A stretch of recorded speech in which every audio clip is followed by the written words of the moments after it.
was held up in court. He was an expert witness. He's a surveyor. And he's actually on his way. He's not gonna probably be here till about 7:30. So we're gonna start off with Becky Mahoney.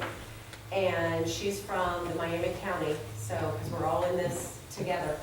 And then we'll go with Greg Deeds, and he can explain what he does, and then CJ, and then we've got Tipton County here to kind of give you an idea on the experience on what's going on in that area. So I think if that's all, give her to Becky. I had to give my bubble gum to somebody. Well, we welcome all of you here, and so just kind of be patient with us because we're using a system we're not familiar with. I'm used to having a laptop right in front of me so I can see what's coming, and we'll just go with it, okay? Everybody ready for that? We're in church. I'm a believer, and I ask you if you would stand so I can pray.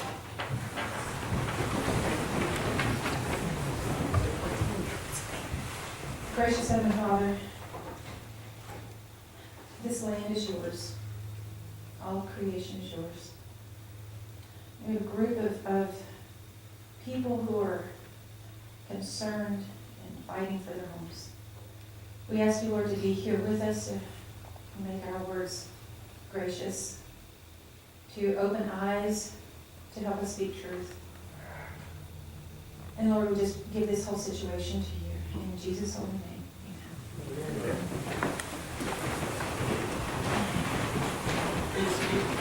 Okay, so this is going to be interesting because I got a mic in one hand, a controller in another, and my notes over there on my phone. Cass County, Indiana. So it's just really put out there that turbines are clean. They're clean energy. They're green. They are economical. Who believes any of that? Anybody? Good, because it's all untrue. They are not clean. It actually takes more carbon to produce, transport, and erect turbines than they can ever offset in their potential lifetime of producing energy from wind. Are they green? Absolutely. They are very green. They line the pockets of a massive industry, and they line the pockets of corrupt government officials who are looking for green. Are they economical? No. In no way. They do not produce the electricity that offsets the cost of production. This is from Cass County. Cass, predominantly rural, agricultural, God's country, with bald eagles that come through, sandhill cranes, whooping cranes, migratory flight pattern. Will it stay this way? Beautiful, peaceful? Or will we become surrounded by industrial power plants? The wind turbines change the landscape, both what can be seen and what cannot be seen under the ground. Now, if this project starts, the change is for the rest of our lifetimes, most likely, and very well into the lifetimes of our children. Once a project starts, you can't undo what's been done. So what is beneath the ground? Okay. You're looking up here, I can see it. You can see it, but did you touch anything up here as far as the screen? There we go, okay. All right, so up to 50 feet across and as much as 30 feet deep. Now, they told us in Miami County that the turbine bases will be 9 feet deep. That's just crazy.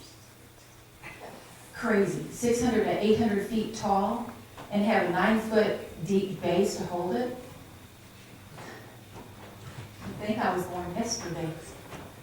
I want to give you some stats. Give me a second to open this back up again.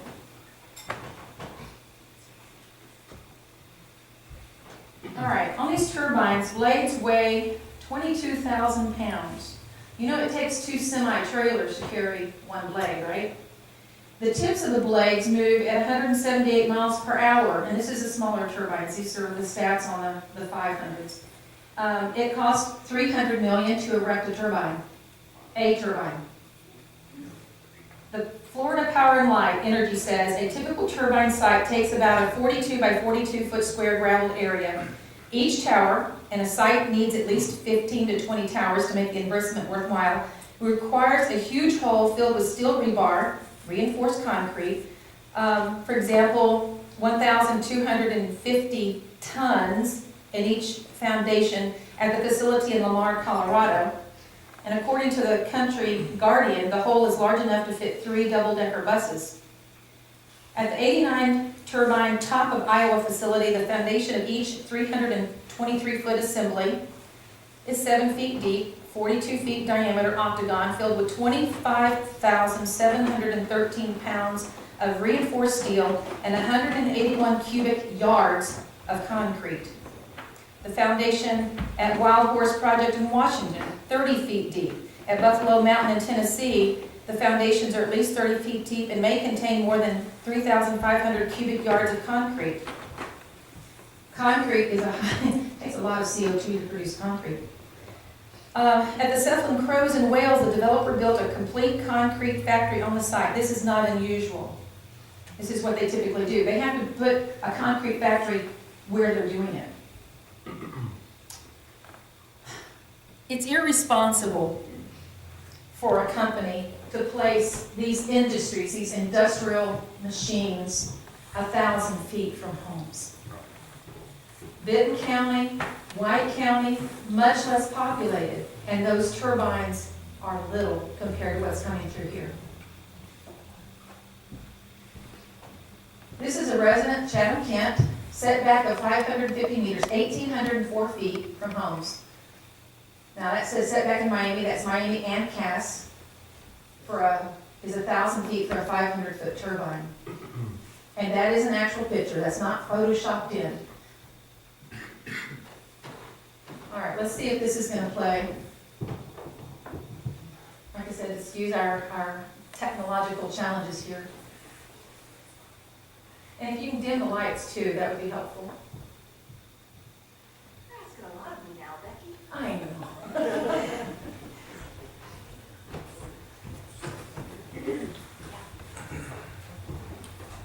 There we go.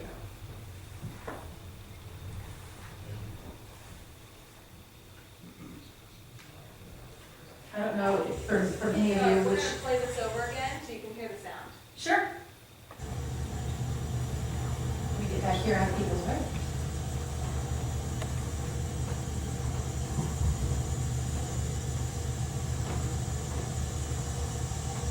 I think what it started out is they were just saying where it's located. This is the nighttime view. Does anyone here like to look at the stars? Yeah? Or the moon, or the eclipses?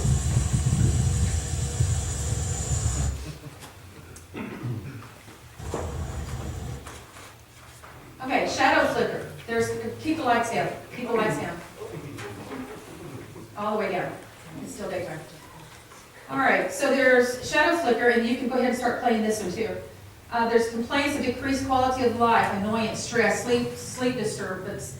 I ran into someone today at lunch that I know in Rochester, and he said he's got a sister that lives in Benton County, and they go there for Thanksgiving. And he said he cannot stand to be there because this is what they face all the time when they're there.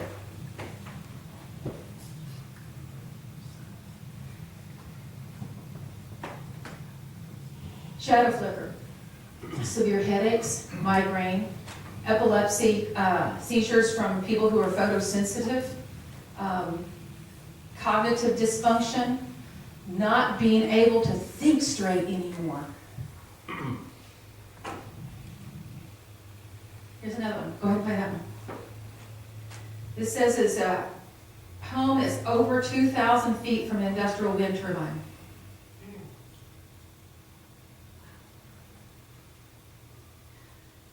People who've served in our armed forces, or have post-traumatic stress. I have read, a guy said that in this situation, he's ducking continuously.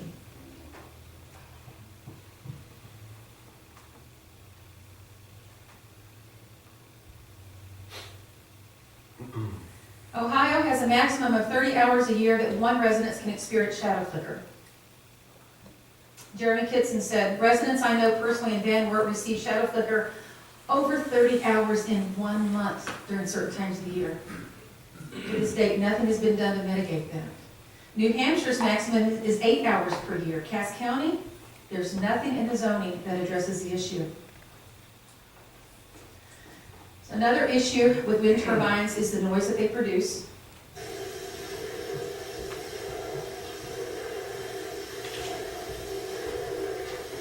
When we have played this, of course, RES has said, well, we've got the speakers turned down. We want you to hear what it is like. This is a cell phone picking this up.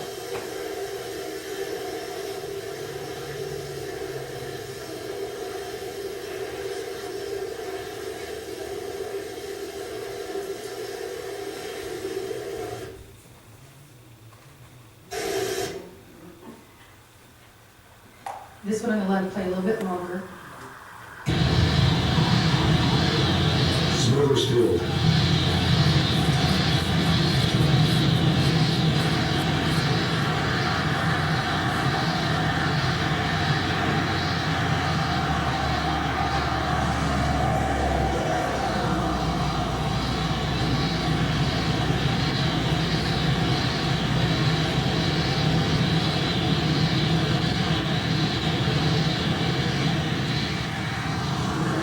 Folks talk about this whooshing sound, and some will try to really discount the noise issue and say it's a soft whoosh. It depends on where the rotors are turned, where your home is, upwind, downwind, or to the side of the turbines, on how the noise affects you or how loud it seems to be. And what they've also found is that when you have a line of turbines, one makes they amplify each other. It kind of builds on it. So if you're at the end of a row of several turbines, you're going to have a lot more noise issue.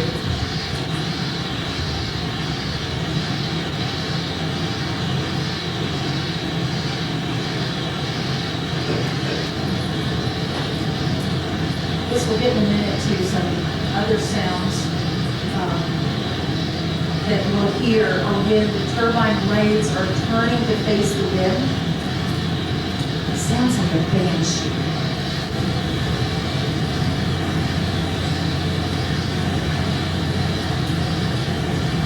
Now, if you're already tired of this. Who's tired of this already?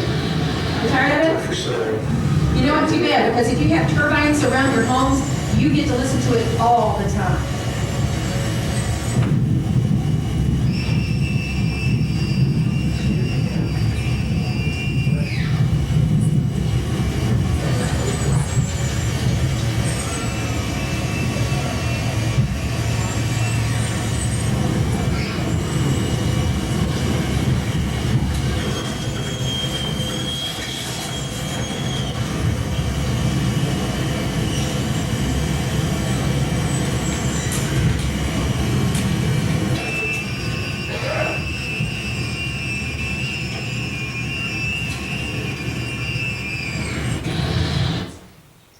Okay.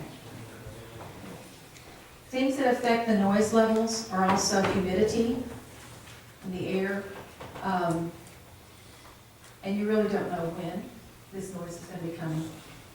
World Health Organization says that the number of effects on sleep are observed in the 30 to 40 decibel range. Body movements, jerking awake, self-reported sleep disturbances. The intensity of the effect depends on the nature of the source and the number of events. Now, anyone live near a railroad track? Some do? All right, a train going by has a different effect than a wind turbine. You do wake up sometimes with trains, and sometimes you learn to sleep through it. You don't realize them anymore.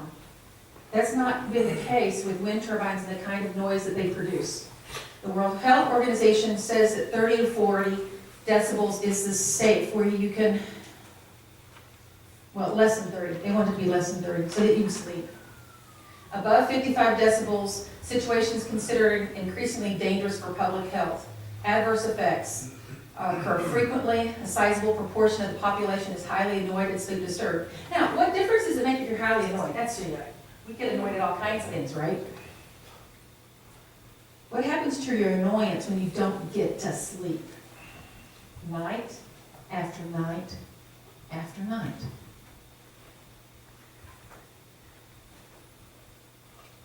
Okay, Cass County's wind ordinance allows for 60 decibels audible sound on your property from a wind turbine.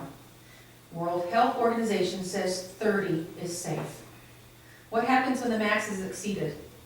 There is nothing in the ordinance that addresses a complaint resolution. You're to call the wind company and prove that you've tried to work it out.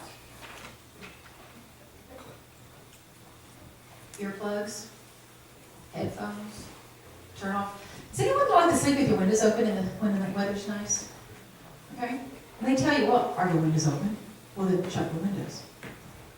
All right? With the shadow flicker, they want to put up darkening curtains so that you don't have a shadow flicker. That's their way to mitigate. Their way to mitigate is to change your home and your lifestyle so that the wind turbines can do what the wind turbines want to do. So that the companies can get the green in their pocket.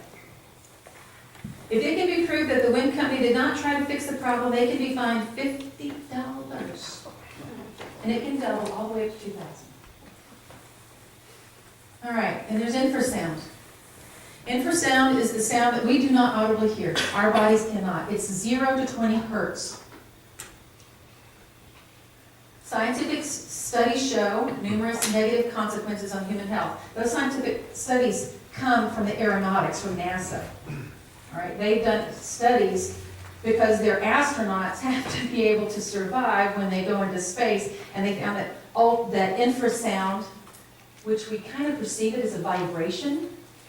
People describe it as feeling like their heart becomes in sync to the turning of the turbines when they really don't hear the turbines, but that infrasound, which is a vibrational noise, affects the bodies. Recent study, Journal of Cardiology, is that it is now proven that infrasound affects the cardiac muscle. The muscle of the heart is affected by the infrasound, sounds we don't hear.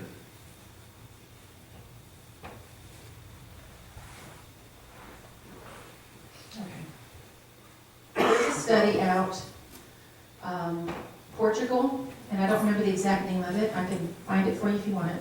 Where there's a horse farm in Portugal, and they raise bulls and horses for the bullfights, and it's been there for decades. Not that long ago, a turbine farm was built in the vicinity. When that went online, they would have foals born totally normal, no issues. And in that first year of life, their feet and hooves became deformed, buckling over. It's the damage to soft tissues caused by infrasound. I want you to think about that. Our children have growing plates that are soft cartilage. What's it going to do to our children? It affects animals. You know, they claim that we have a I don't know, mass hysteria, you know, oh my gosh, they're going to be so bad, so we start believing they're going to be so bad, so we expect them to be so bad, so then they're bad, right? You can't do that to animals. You can't convince an animal that it's going to be bad for them. Bats flying between the props and the tower suffer from barotrauma, which is that the capillaries in the lungs explode. Now the bats are good. They can avoid being hit by the blades. They go between the blades and the tower, and it takes them out. Birds. According to the study in the Wildlife Society Bulletin, every year, over 500,000 birds, including 83,000 raptors and 888,000 bats, are killed by wind turbines. 30% higher than the federal government estimated in 2009, due mainly to increasing power capacity. There was an article, let me jump back. There was an article in the Prairie Tribune last week, I think Thursday, about how there's more birds killed by cats in our area. I'd like to see a cat take out an eagle. Property values are negatively affected. They do go down up to 30 and 40% in some areas when wind turbine farms, and that's a bad word for it. They're not a farm, they're an industrial complex, come into an area. 2009 study by Appraisal One Group in Wisconsin found in all cases within a 1 to 5 acre residential property, whether vacant or improved, there'll be a negative impact on property value for homes near wind turbines. Now, the wind company will tell you bogus. They will tell you that there's no such, that it's no proven that the home values will go down, and they will cite their study from their people that did it. Funny how that happens. Where they look at homes up to 10 miles away, 5 and 10 miles away. Now, a distance like that, you're not going to have a decrease in home value like you do in the footprint. Okay, residential properties of 1 to 5 acres bordering proximity had a 39 to 43% drop in property value. Close proximity, 33 to 36%. And I wish I had on there what miles they were talking about, but we started with the closer and moving further away. Greg's going to talk about this more in detail in a few minutes. Trespass zoning. In fact, Greg, I'm going to skip over this and let you cover that, okay? Local schools. It is touted, it is proclaimed that our schools will get money. What happens to the school when families move away because of the turbines? When they take their kids and leave? The schools lose $6,500 per student that leaves the area. That's what the federal government gives the school to help with our public schooling. So if you have $100,000 that's going to come to the school, how many students does it take to completely negate that? Not very many. Not when you're talking about $6,500 per student. Okay, decommissioning. Decommissioning is when they are taken down. Will they ever go away? You think? Probably not. Now, what they're talking about doing in our current zoning is that they will take down those massive concrete and rebar bases down to 4 feet below the level of the ground.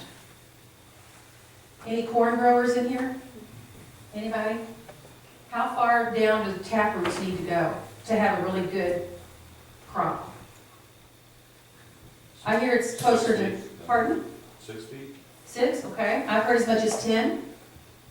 But corn is a deep taproot plant. Now, when you have those massive structures still in the ground and the turbine's gone, how are you going to route water flow? How are you going to do your drainage and your tiles? It's going to stagnate in there. You can't do anything around it. Okay, the cost to take down one turbine, $500,000 to $700,000. That's a 2016 estimate. If you do a 3% escalation for 30 years, which is what they say the lifespan would be, that's over $1 million to take it down. Now, how is this done? The wind company wants to have bonds. That's kind of their deal. Oh, we'll do a bond. Do bond companies ever fail? Oh yeah, they do. They go bankrupt, and that's not an uncommon thing at all. So what happens to that turbine, that 600+ foot monstrosity, when there's no money to take it down? Do you know there are graveyards of turbines spiked up all across California? No money to take them down. Is it going to be the farmer's responsibility to take it down? Are you going to have the money to do that? Okay, if you had the money to do that, is there equipment that can do it? The blades are fiberglass. There is no recycling the blades. The towers, those massive steel towers, There's not shredders, steel shredders, that can handle shredding the towers. So if you go out there with your propane torch or your oxygen acetylene and you cut it up, how much money do you actually spend to try to cut it up, to try to make it small enough to get it out of there? It won't happen. Spoke about bond issues. Now, often these companies they come through, it's a development company, RES is, and they build the industry through there. In a very short time, they flip it. They sell it to somebody else because there's tax credits. All right, will that second company honor the bond? What's going to make them do it? We will be stuck with them. So where do you go from here? One, I encourage every one of you to get handouts, to get online, to pull up more. You can go to YouTube, where I got the videos you saw, and put in wind turbine shadow flicker. And watch it until your stomach turns. You can put in there and ask for noise. Now, the fun one that I don't have on here is the fires. What happens when they fail? And it happens. It happens a lot. All right, you need to become active. I tell you what, I know more about my civics now than I ever learned in high school. I've been to more meetings. You need to attend meetings. You need, even if you're not comfortable speaking in public, and you don't want to stand up in a commissioner's meeting, which I really highly encourage you to do, show your face. Be there. And I heard at the last commissioner's meeting in Cass County, during public comments, no one got up. Now, if you're standing there, and there was plenty of people there, but if your temperament is to kind of wait and be polite and wait until let somebody else go first, quit it. This is something you need to start fighting for. Write letters to the editors of local newspapers. Get involved. Have some sources. Be glad to give them to you if you give me your email. Cass County, Miami County, Fulton County, because they're still going after Fulton County too. It is up to us. It is up to the people who live here to fight to have your homes preserved. Don't wait for your commissioners to try to protect the health, safety, and welfare of your home. It's up to you. I'm going to have Greg talk about trespass zoning.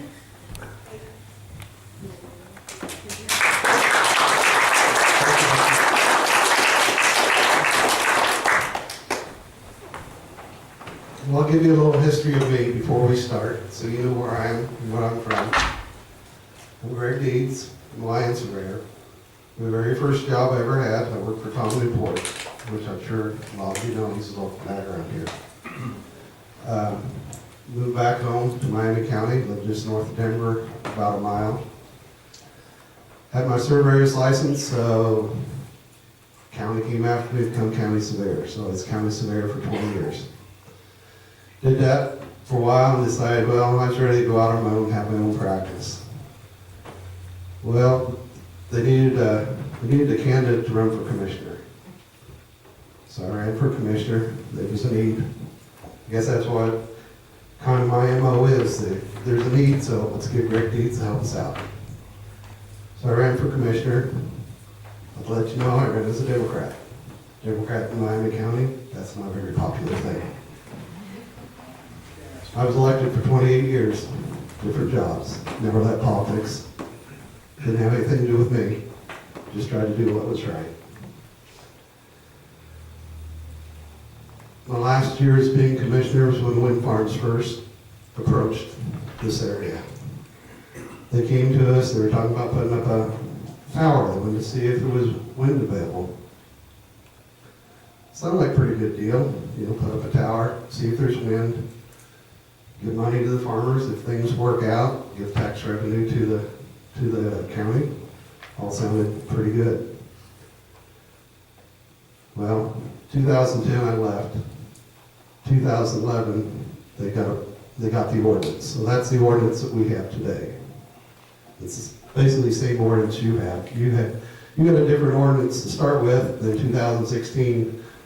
Your commissioners and plan commission like Miami County, so you basically adopted what they had.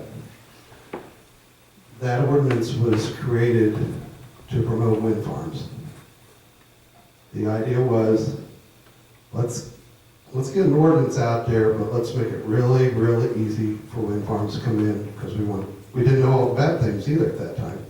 10 years ago, got some people here from Tipton, you probably didn't think some of the things either. Had people on the plan commission, they're good people. The ordinance that was given to them was given to them by the wind farms. So the ordinance you have is an ordinance given to them by the wind farms.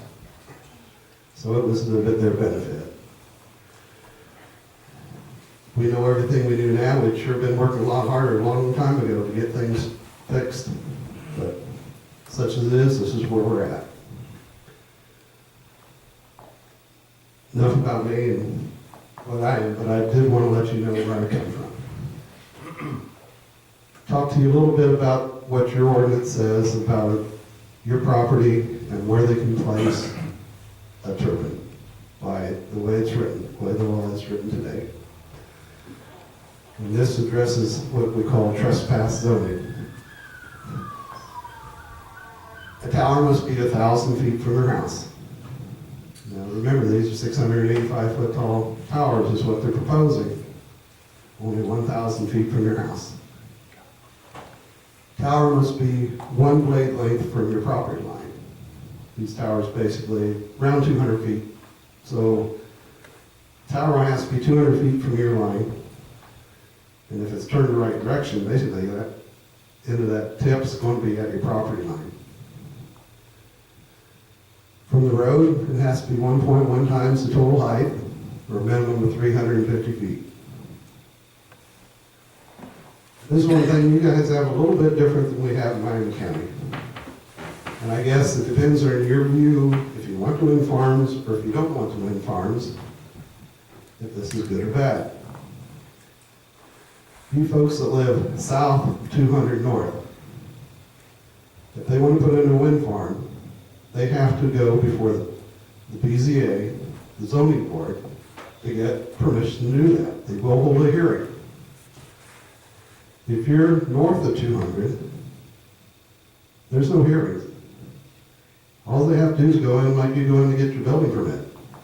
You go and say, I'm going to, there's some hoops they got to jump through. They got to be certain distances, meet all the requirements, but there'll be no public hearing. They go down, put their money down, meet the requirements, and they can start building. So I guess I'm saying is, if you're really in favor of them, you live south of 200, you can say, why are they making it so easy to build them north of 200? We got to do more hoops down here than they do up there. That's not fair. If you're north of 200, you say, well, gosh, they're protecting those people down south of 200 at least a little bit. Why aren't they protecting us? That's a question you have to ask your planning and zoning and your commissioners. We got a little example here. This is a nice little 60-acre farm. You can see it right in the middle in the front. That's where the house is built. Now, my stage of my life, I still have both my parents, and that's a great thing. But they're 89 years old, and they may have to move in closer to where I live. So I like my parents, but I really don't want to live them with me, so we might just build them a little bit, one-bedroom house, just, corner of the farm. But with trespass zoning, even though I didn't sign up for this wind farm, I didn't have anything to do with it, for whatever reason there might be, I can't use the southeast corner of my farm. That's the best building site I got. Darn, can't move them there. Son again, the other side of the farm. This is all legal. They didn't have to have a hearing. It's 1,000 feet from my house. It's blade length from the property line. I got 60 acres. I can't use half of it. Well, son of a gun, they stuck another one. There's a nice little spot according to back of the farm. Can't do that either. The 60-acre farm now was 54 acres. Can't use it. Can't build another house on it. That's not right. Either side of the fence you're on, whether you want them or don't want them, it's not right. Well, everybody should be in agreement that setbacks should be from the property line. Say I agreed with building wind towers. Shouldn't I be able to negotiate on my land if they're going to use my airspace? Shouldn't that be my right? I would think so. Personally, I'm against it. I don't want them anywhere near me, but if you were that mindset, and you thought they were good, shouldn't they have to get all the neighbors to agree to it?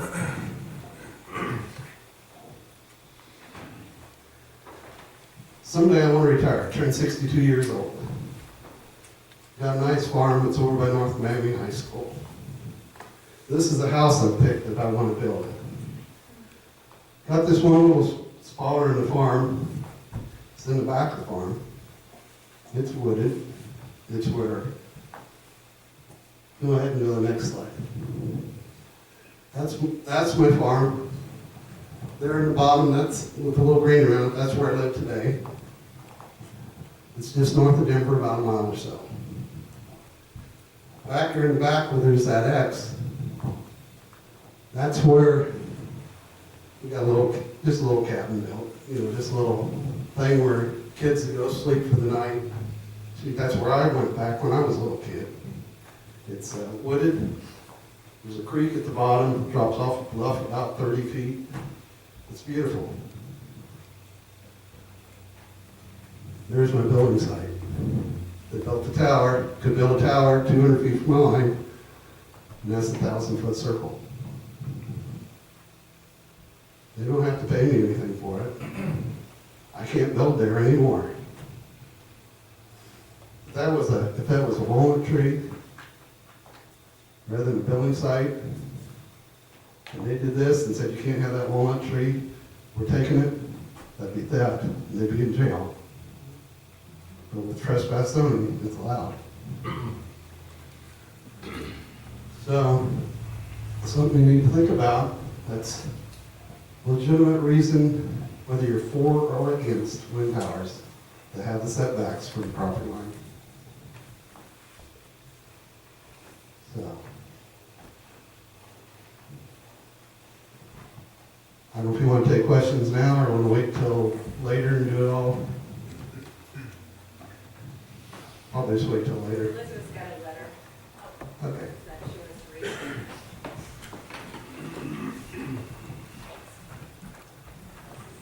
Good evening, everyone.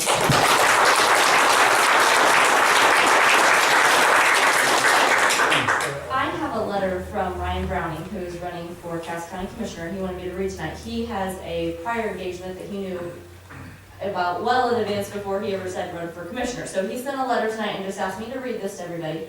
And here it goes. I would like to thank everyone for coming out tonight. Unfortunately, I was not able to be here due to a previous family commitment made before I ever knew I'd be running for commissioner. The Cass County Property Rights Group has put a lot of work and effort into getting the word out about the effects of wind turbine projects and the effects that have occurred in other communities with wind turbines. In my mind, this is something that our county commissioners should have done from the start, not leaving it up to citizens of the county. What brought me into the scene was the setbacks and the effect that could be on non-participating landowner, which you will learn more about tonight. Every landowner has the same rights to their property if it's 1 acre or 1,000 acres. The problem arises when one landowner starts treading onto the rights of the other owners, which is exactly what can happen with the way the ordinance is written for an industrial wind turbine in Cass County. As Commissioner of Cass County, any project should be transparent. It should not be difficult for a citizen of Cass County to get information for projects occurring, whether it's a new jail, wind turbines, or road projects. Transparency is a must and keeps everyone honest. As I make this run to become commissioner, what I can tell you first and foremost is I'm not a person who ever thought they would be involved with politics. I've always served the great nation we have lived in, from my time served in the Marine Corps, which continued over to serving my community through being a first responder. Becoming commissioner will be a whole new learning experience, but the one thing I know for certain about the position is that I will be there to work for the citizens of Cass County. I will be open and transparent. Confidentiality is something that is used to keep things fair between competing companies on bids for projects. It's not something that one company wanting to move into our community with a project should be doing, dividing the community. This primary election, I believe, is going to be one of the most important Cass County has seen for many years and many more to come. Please take the time to research the candidates and what they stand for. Get out and vote during early voting or on May 8th. Thank you for your time, and I look forward to the opportunity to serve Cass County. Feel free to contact me anytime. You can find one of the folks with the Browning for Commissioner shirts on, and they can point you in the direction to contact me. I will also have a meet and greet on April 26th at 6:30 p.m. at the Black Dog Coffee and Shop in Logan, which is the new coffee shop right next to Legacy Outfitters. If you guys know about it, so that's all I have. You just wanted me to read that. Thank you.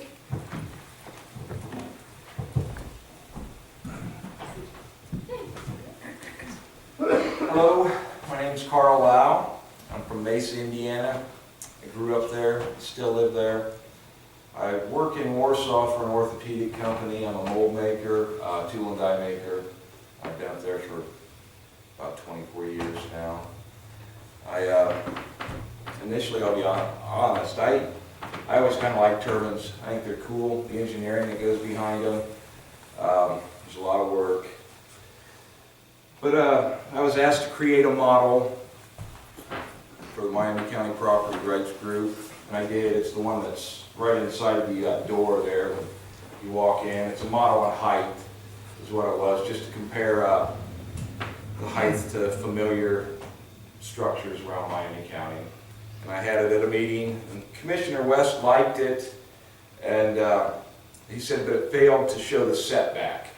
So that's what this model is. I made this model for Commissioner West, and it shows our current Miami County law at 1,000 feet away from this proposed 685-foot turbine. I have, this is a representation of the Tipton County turbine that's 470 feet high. Initially, when this was put in, they had the same setbacks as what we did. It was 1,000 feet. But it didn't take long after getting these in for the people of Tipton County to move that setback to 2640 before phase 2 could take effect. Thank goodness. It's all the way down here. Yes, that's the end of this blue line right here. But everything's to scale. You know, the rotor diameter is 150 meters on this one. The Tipton version is 100 meters. This red area is the evacuation zone from the turbine manufacturer's safety tech manual. It states that if there's any trouble, a fire on the turbine, that the tech needs to evacuate 1,640 feet upwind to the upwind safe zone. And it's scary. I don't want to be here. I'm 1,000 feet away. I'll be living underneath these. I live in Allen Township, and it worries me. RES said that they wouldn't set any closer than 1,500 feet, but that's still inside the danger zone. It's unacceptable. And that's pretty much all I got. If you have any questions, let me know, ask me, I'll help you. Yeah? Is there any data on the effect, how far does that flicker effect go, in the shadows? I mean, just some science on angles and such, is that anything demonstrated there, or? Nothing with the shadow flickers demonstrated here. Although I kind of thought about putting it out in the sun and getting it, you know, I mean, you could. I've had it outside and it throws a shadow, you know, but they know exactly when the shadow flicker is going to affect your home. It's all mathematical. They can figure it out. And there isn't any reason why they shouldn't be able to shut those off while it would be affecting somebody's home. But, I don't know if they would or not. It's the worst when it's the tilt of the earth is most effective. It's When usually the in sun's fall just and coming spring, up or just or also yeah, in the yeah. fall and spring. When they went from 1,000 feet to 2640, you said that was for phase two? Yes. In what county? Tipton. Okay, how have they reacted to that? Has that slowed them down? They're gone. These are They're Tipton currently people gone. right They're here. currently gone. That company's gone. Two Okay. companies. Yeah, two companies actually. Okay, That- so no one's out trying to buy acres? Oh, yeah. Yeah, they are now. RES is now. They still are. So Well, 2640 didn't keep them away? Not with higher Well- industrial wind turbines. It's a Okay. possibility. Okay. They're also hoping that during this next election cycle, that some of the commissioners and council people will be changed, and it'll become a more pro-wind board. So they can bring it back. So they Was there any talk of making it longer than 2640? we would like to see We a total wanted it. ban. Yeah, we wanted it totally banned. But we don't want to reopen the ordinances right now because that's opening another can of worms. So we've got the commission and we've got the council on our side now.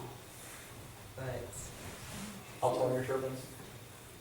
just under 500 feet. That's what we were fighting. Yeah. But they're in the eastern part of the county, and they're a little right near 400 feet. Yeah, well, They're right there, look, Yeah, that's it. 470. yeah, 470, that has to be just So if you went from 470 to 670, yeah. the 2640 would become 4,000 feet if you did Exactly. exponentially factor. Yeah.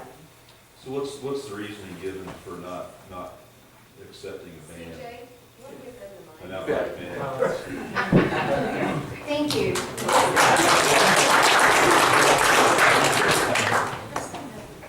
I have a little bit of a comment to make about the setback. Most of Europe, they first started building these in Europe. And if you do some homework, you'll find that these local wind companies like Eon, all the others, they're shell companies, and most of those they say they're American companies, but it's a shell company. All the parent companies are foreign companies. Any money they make off of these, they take back home. You can research that, that's something that you need to look at. Also, the communities in Europe, after they did put up quite a few of these, their setbacks are around 5,000 feet or more to keep them away from their communities. They do have a lot of them. That forced them to put them out in the North Sea where they're away, from communities, but they don't want to do that because there's extreme problems with salt air. And that's just some of the facts. We were able, like Terry said, we were able to get our commissioners and some of our people elected that are, they're against the wind. They're trying to protect our property. But when this election cycle comes around, if they get defeated and they put pro-wind people in, they can vote and overturn these setbacks. That puts the wind turbine companies back in favor, and they'll come back again. So you just have to continually be vigilant. I just want to let people know that what we found out through our fight. I'm going to turn this over to my wife. She did a tremendous amount of research on the turbines when they first came to Tifton County. And the only thing I can tell you is there's the turbine companies talk up to the larger landowners. They try to make it sound so great. They try to make it sound like it's such the greatest thing, and to make it sound true. If it's too good to be true, you can't. It probably is not true. They have a sales program that you can't believe, and it's all deceit. Wait a minute. Why are we talking about setbacks and stuff like that? Setbacks are used to. This isn't toward you, okay? Right. This is toward everybody sitting here, Right. all right? You set a windmill in my backyard, they're not gonna get any revenue off of it. And I'm not sure why everyone sitting here is even kinda okay with a windmill being on their property or near their property. Right, property owners, other than the large landowners, that which the wind companies are trying to lure, because they have more space to put these on, and the large landowners liable to agree to have them within 1,000 feet of their home. But they're luring them with the payment on the lease. They also get a payment for a certain percentage. If that turbine is sitting on their property, there's a percentage they get paid for the amount of electricity that's generated by that turbine. Like I said, if they set a windmill within shot distance, Right. that farmer, which happens to be a friend of mine, he will not see any revenue from that turbine. Yeah, nor mine. Right, I mean, they've been lied Through one of our state representatives informed us, if you want to stop this whole project, you've got to get Trump to rescind the law, because this was made a law by Obama. Well, yes, just to give you a clue, our federal government controls all this from the very get-go, okay? If you look into the fact that these companies are getting subsidies from our federal government to even think about building these wind farms. The project that was that they were fighting, which was stage 2 in Tipton County, that they were trying to get in close to our home, was a $300 million project. That $300 million project, out of that $300 million, $200 million was federal money from our government. And these are foreign businesses that are generating. My wife and I owned our own business. We were in the machining business. No way did the federal government subsidize our business. Okay, and it's bad. I mean, you need to contact your congressman, your senator, send letters to Trump, anybody to stop this. I mean, we've done that, and it's fallen on deaf ears because there's billions of dollars involved in this project, in all these projects, and until enough people stand up against it, it won't stop. We sent out 13 representatives in state. We heard back from 2. One was positive, the other one was negative. They were all for it. Well, actually, it goes, the state won't help you. You have to talk to the people in federal government, and that, of course, we all know is difficult. But it's the production tax credit that was supposed to be phased out 5 years ago. They were phasing it out. And then I think it was the Energy Subcommittee extended it for another 2 or 3 years, another 2 or 3 years. So these wind companies are 25 years in of being heavily subsidized by your federal tax dollars. 25 years. The letter that I sent to the governor, I received a response from him saying that we need to contact our local legislatures. Well, it's not just them, we need to contact everybody. State, federal, local, everybody. Well, And they state need to will be tell you. swamped with letters. State will come back and tell you this is a county level issue. The challenge is that there's been the same 12 or 15 of us who've attended each county commissioners meeting since November. Well, that's where you got it. And it's not that no one stood up to speak last week because we have all spoken every 2 weeks or months. And we have said to them everything that can be said, and they need to see an overwhelming number of people who are pissed off, who show up. Because they know us, I see them in the grocery store, I see the commissioners in the grocery store, and they come up and they say hello. They don't know my name, but they know my face. Absolutely, I can And 100% agree with her. The challenge You need is bodies that in the this is room. inconvenient, they won't hold an evening meeting, and people just are not showing up to say how they feel. So this decision is going to be made and these things built before an election happens. We were told in Tipton County that we had no chance of winning. And our surprise was, and the shock, was when the eastern end was, the wind turbines opened up. And we had no clue that that was even happening. And it was just fortunate enough that we had a good percentage of people that stuck to it. My name is Nancy Carney. I have not done very much in the last 2 to 3 years because it wore me out. And I'm telling you, I don't know who you are, but it's gonna wear you out, because you've got to all, if every one of you that are sitting in here do not want it.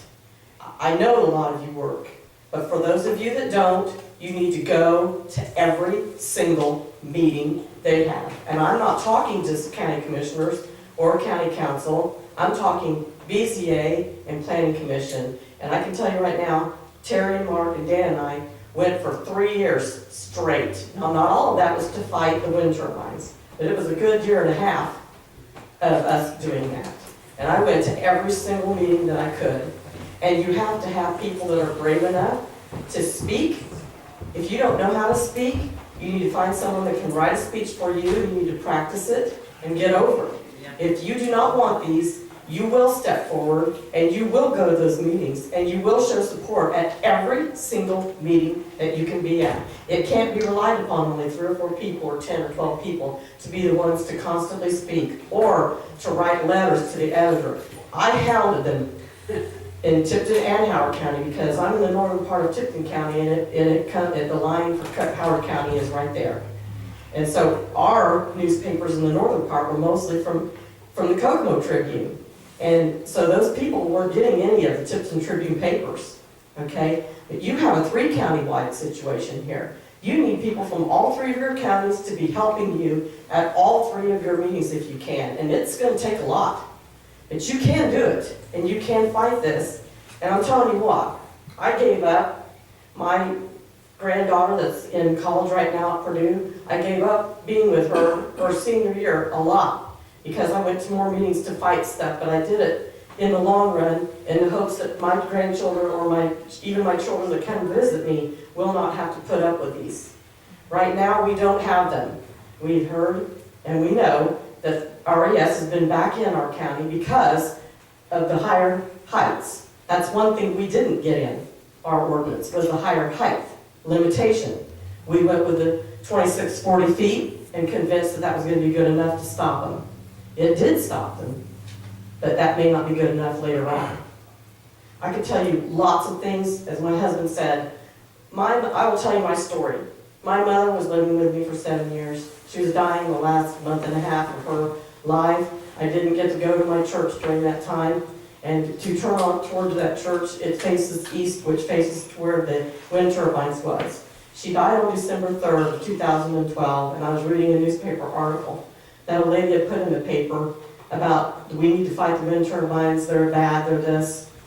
And I don't know your name, but I told you earlier, the sign up there that said that they were clean and green and economical, that was my thoughts to start with. Okay, I was on board with it. I thought this was great, and I was bound and determined to prove that lady wrong. And instead, I did my own research, and every one of you should do your own research and find out that they are not clean, they are not green, they are not economical, and they're being ran by your money that's being subsidized. A lot of money. And you need to try to think about this. I talked to people from Benton County. I put a letter in the editor on February 14th of 2013 in the Lafayette newspaper because Benton County and White County, they get the papers over there. I told them, please, I'm doing my own research. I would like for you to please contact me by phone, by email, or my mailing address. And I posted all 3 in the newspaper, which is pretty dangerous, okay? And I received all. I received phone calls. I received emails. I received emails from surveyors and also people from Purdue. I also received letters personally to me with no return address. They asked that I did not use their name, so I couldn't use their name when I was giving presentations, but there were many people from Benton County that were disappointed and upset that this was going on. Many of them received threats. One lady in particularly, and these are personal people that called me and talked to me, okay, folks? This is not a made-up story here. This one lady called me and told me that her best friend was against them. She was too, but her friend was the verbal one, like me.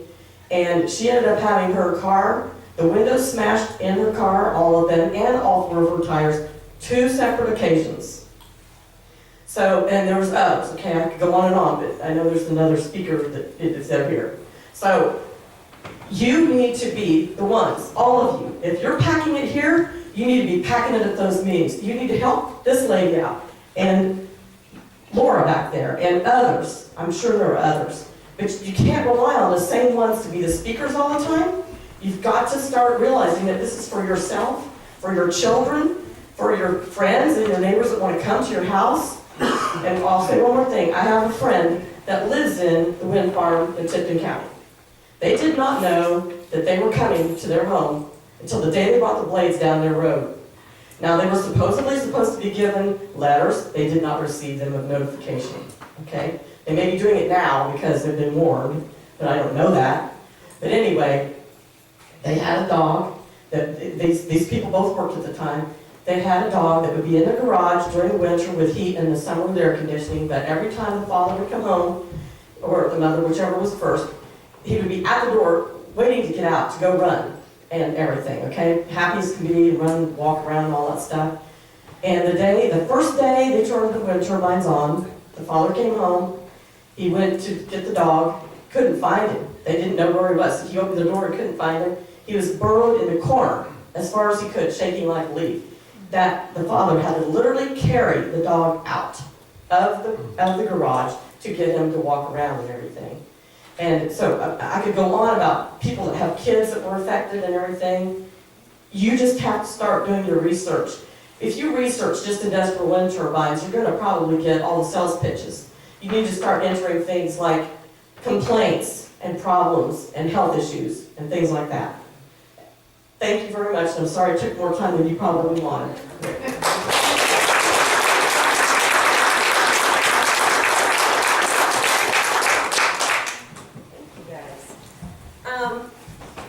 Till Ted comes out, I wanted you to think of couple little things. How many? What? Yep. Hello. Hello. Usually I'm never told that I'm not. Okay, so first. Okay, I want you guys to think about something.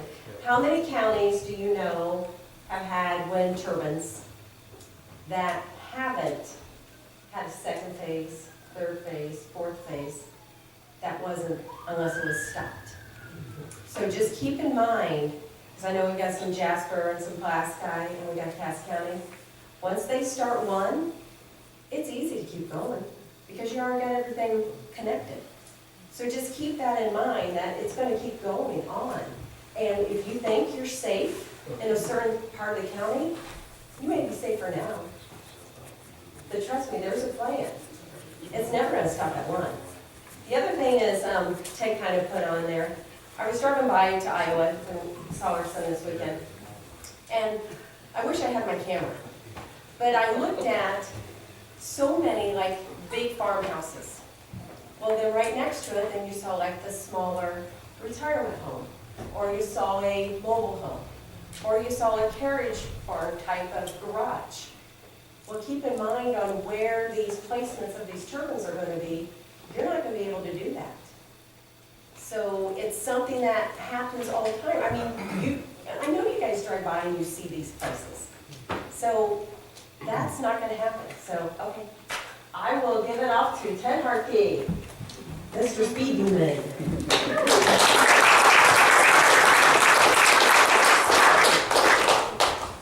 Kind of clicker.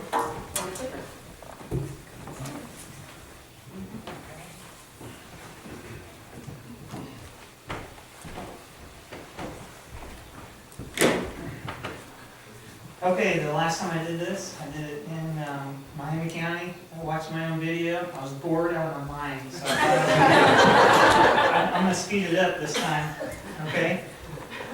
So after you do this, you should always watch yourself and then figure out how much quicker you can talk, okay? Okay, my name's Ted Harkey. I live in Illinois. Could I make a suggestion? Sure. Any type of microphone, I always gotta tell people at our church too, you gotta have it about 2 inches from your mouth. I will. Any kind of pointers you want to give me. Okay. So, I live in Illinois. I used to live in Vermilion County. I was going to use this as a pointer.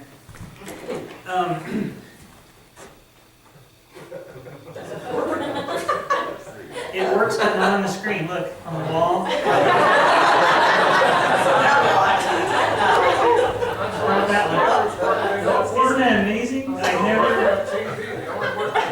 never seen that before.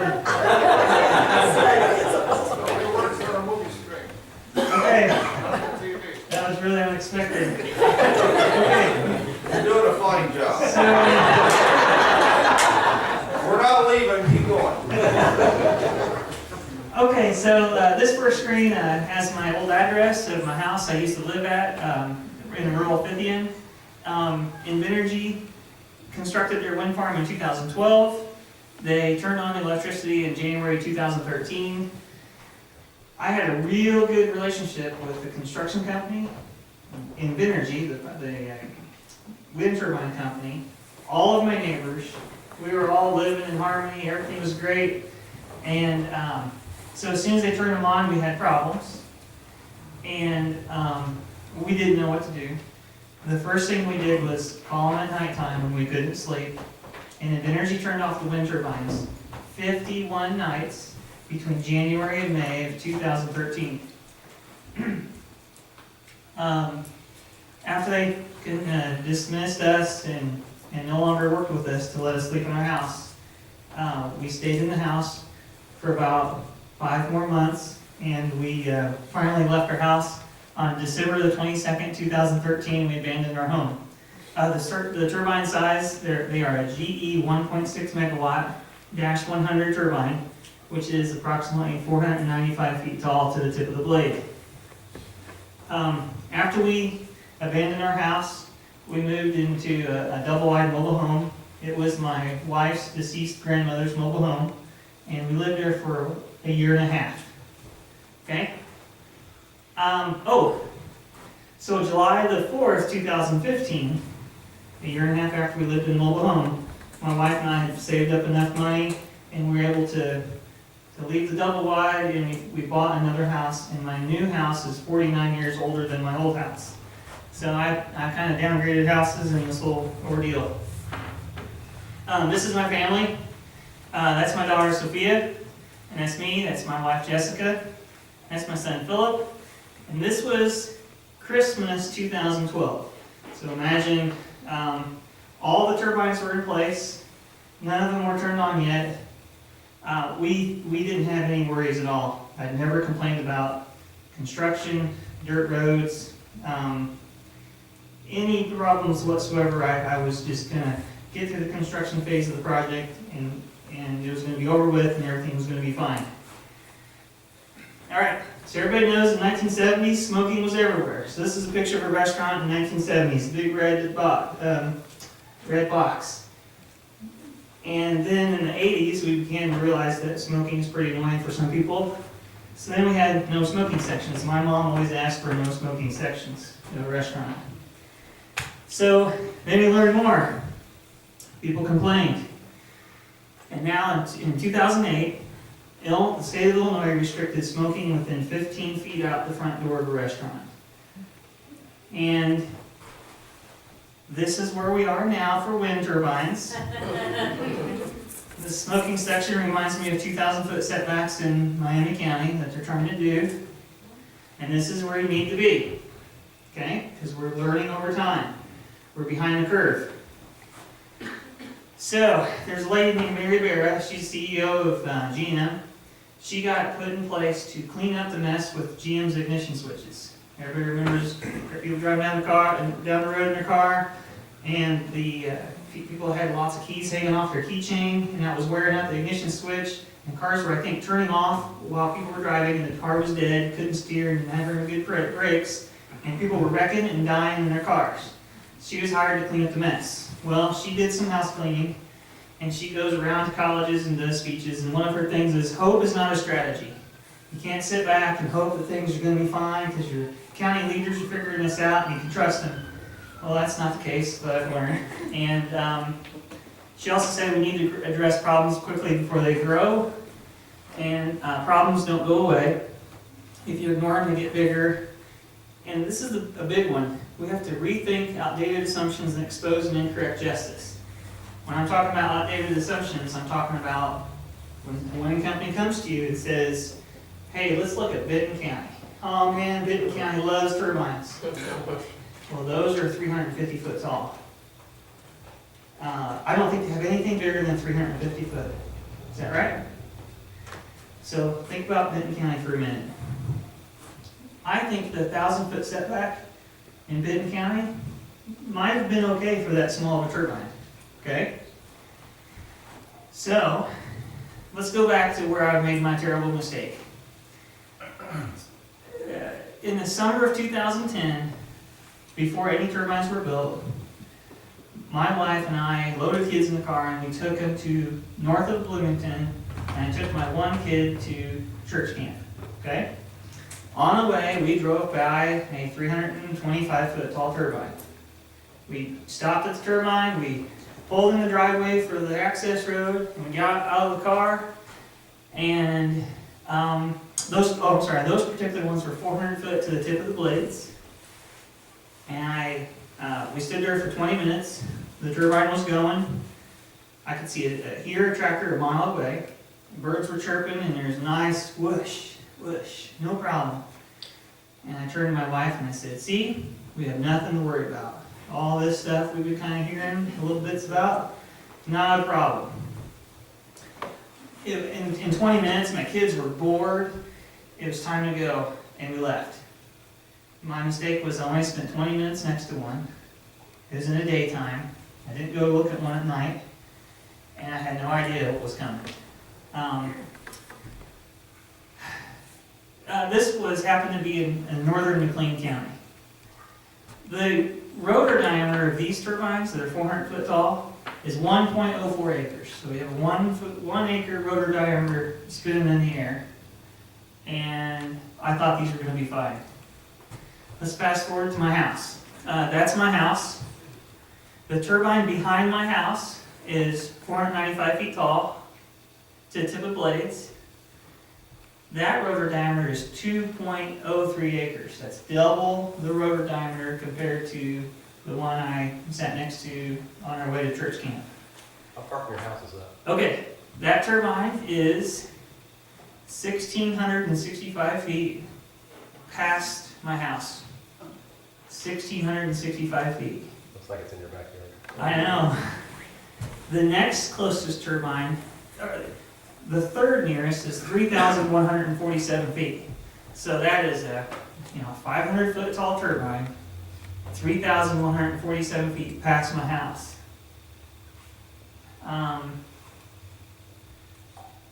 When they were built, I thought, wow, those things are, I feel like I'm living in skyscrapers and in downtown Chicago. And then they turned them on and started spinning. When you're in my yard, that thing is not just over there on the neighbor's land. That thing is up there looming over you. Okay? You feel like it's with you in the yard.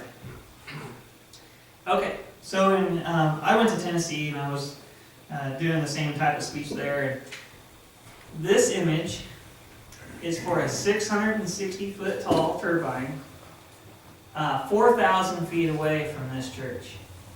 That's what their image came out to be when they were trying to put turbines on a mountaintop.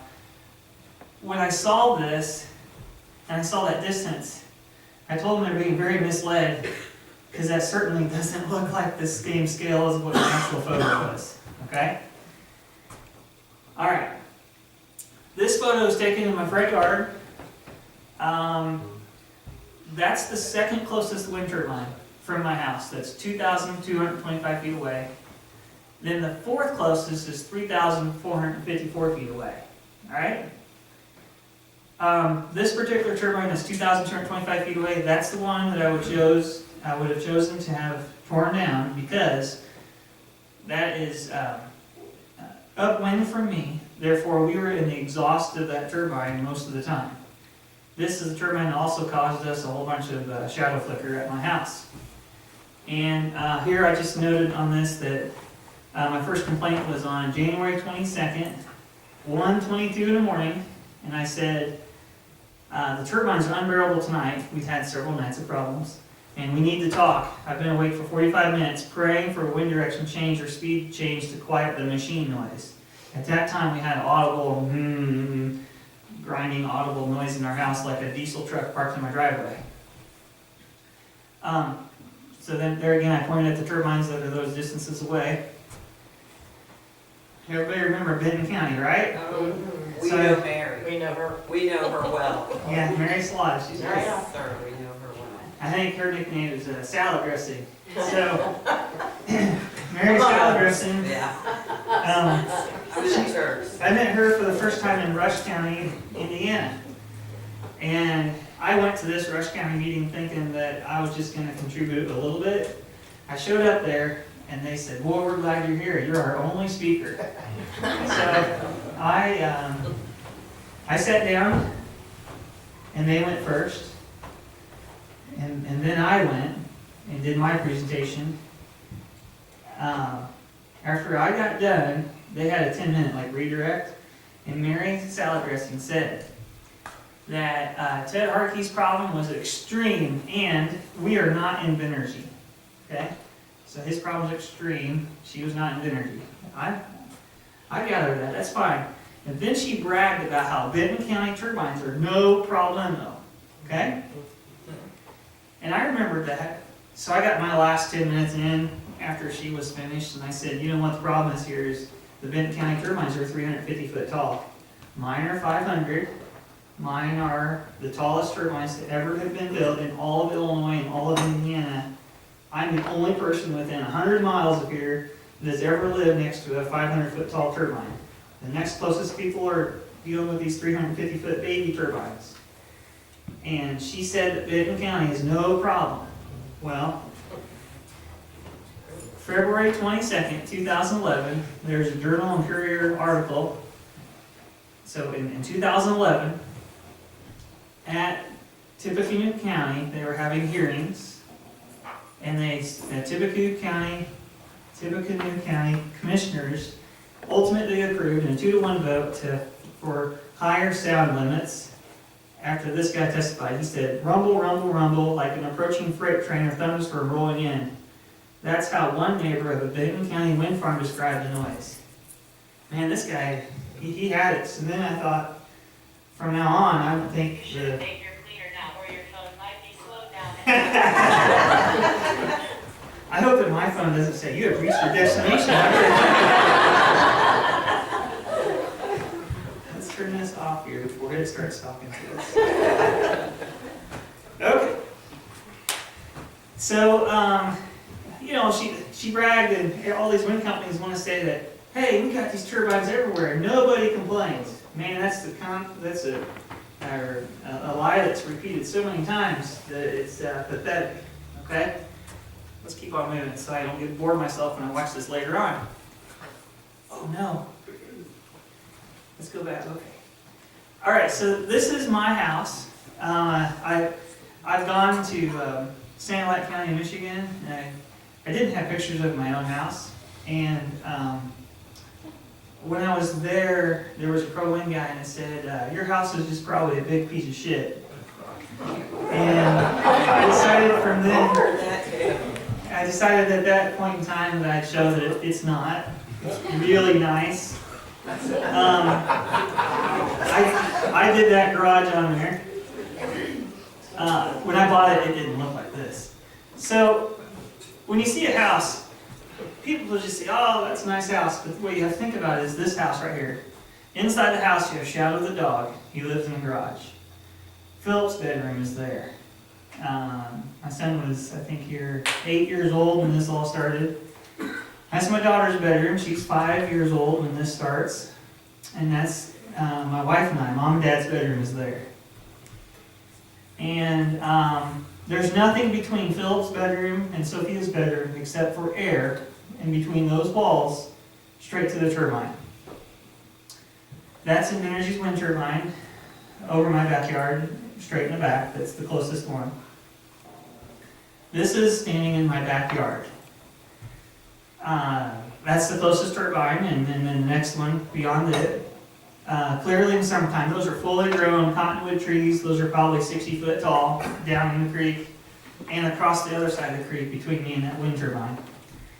And, you know, this is 1,600 feet from that little toy truck sitting there next to the page number. And, you know, that 1,600 foot, that's within the emergency evacuation zone of a 500-meter run upwind during a fire or out of control blade.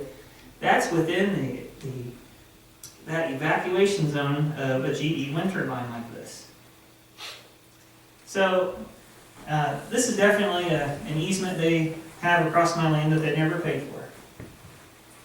Okay, this is my daughter in bed in July, and this is summertime.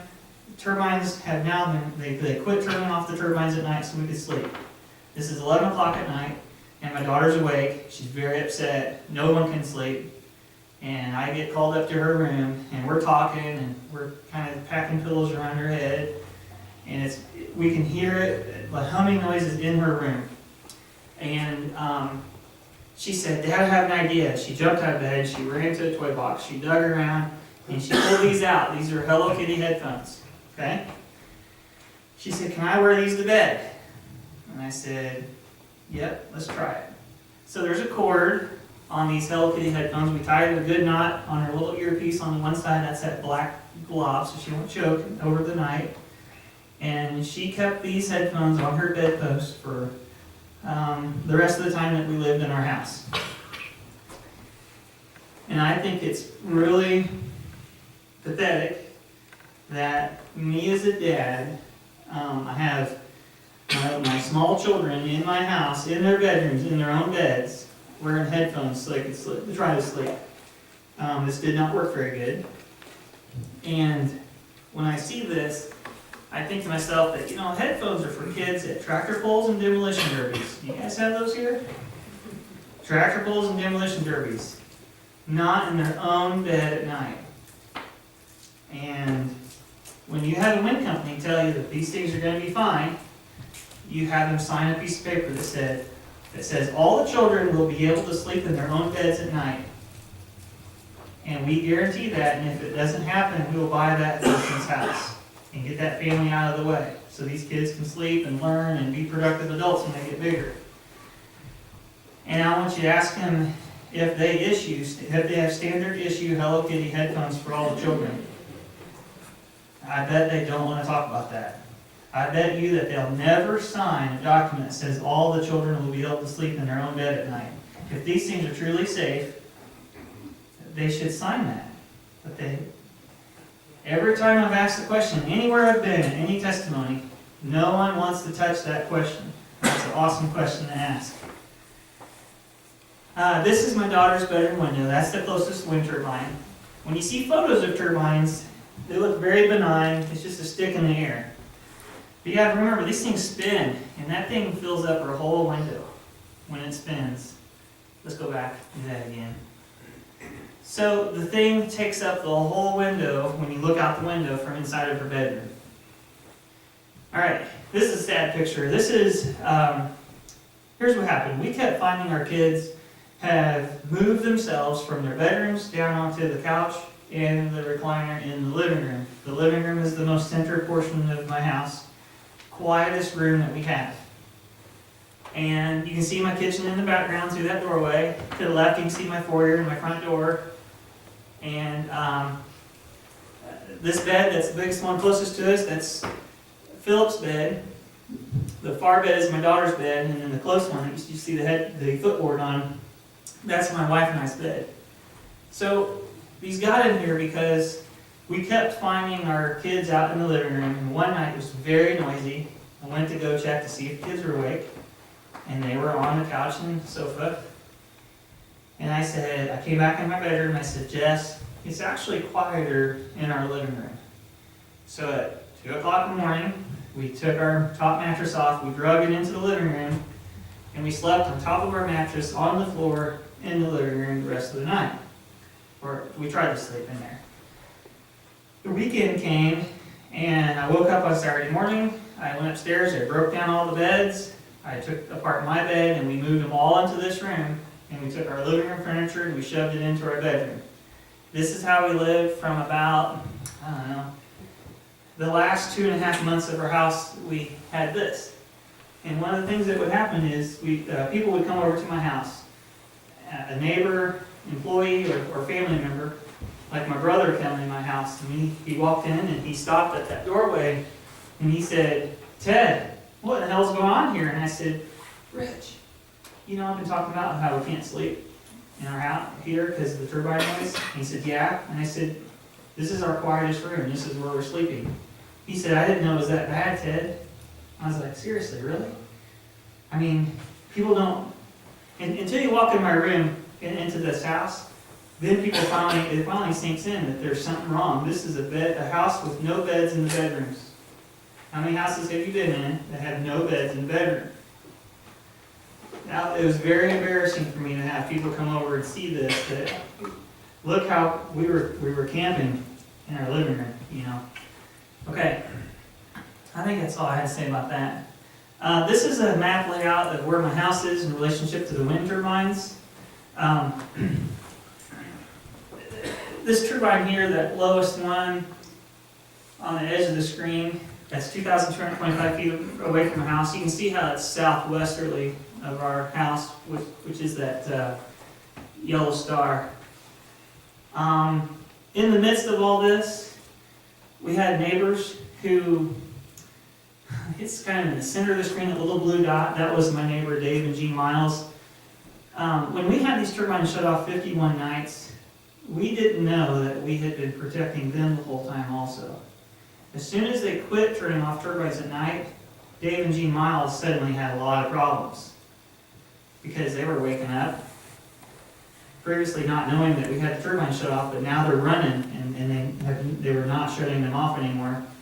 And then they started to show up on the scene at the county board meetings and started to discuss our displeasure too. And on the 51 nights, there were 2 times when we didn't have just the closest turbine or the second closest turbine turned off. On 2 of the nights that we could not sleep, all 4 of these turbines were shut off. And I want you guys to kind of look at the furthest turbine that had to be shut off, which was upwind of us, so we're still in the exhaust of it, was 3,454 feet. So remember that 3,400-ish distance number, okay? 3,400. For us, it was all about the noise. I think this group is probably wise enough to know that there's differences between frequencies, high pitch and low pitch. There's differences between magnitude, lots of decibels versus low decibel reading. And the trouble with the turbine noise is that it's constant noise. It never goes away. It's like a dose response. You get worn down. I think that all of us can handle a little bit of lead exposure, a little bit of asbestos exposure, but not all of us can handle way too much asbestos and way too much lead. Okay? That's what this noise thing is doing to us. Sometimes I do a little experiment and I have a person come up here and hold their hand out, and they're supposed to hold this pin out for the rest of the meeting. And by the time they get done, they're holding their arm up like this, and their back is hurting, and their legs are hurting.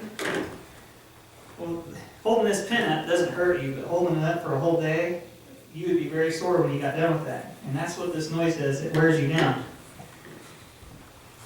All right, so at one point in time, we were looking for some help. There was an acoustician named Steve Ambrose. He sent me this letter, and he talked about some studies done in 1974 on noise levels at certain tolerances for community response.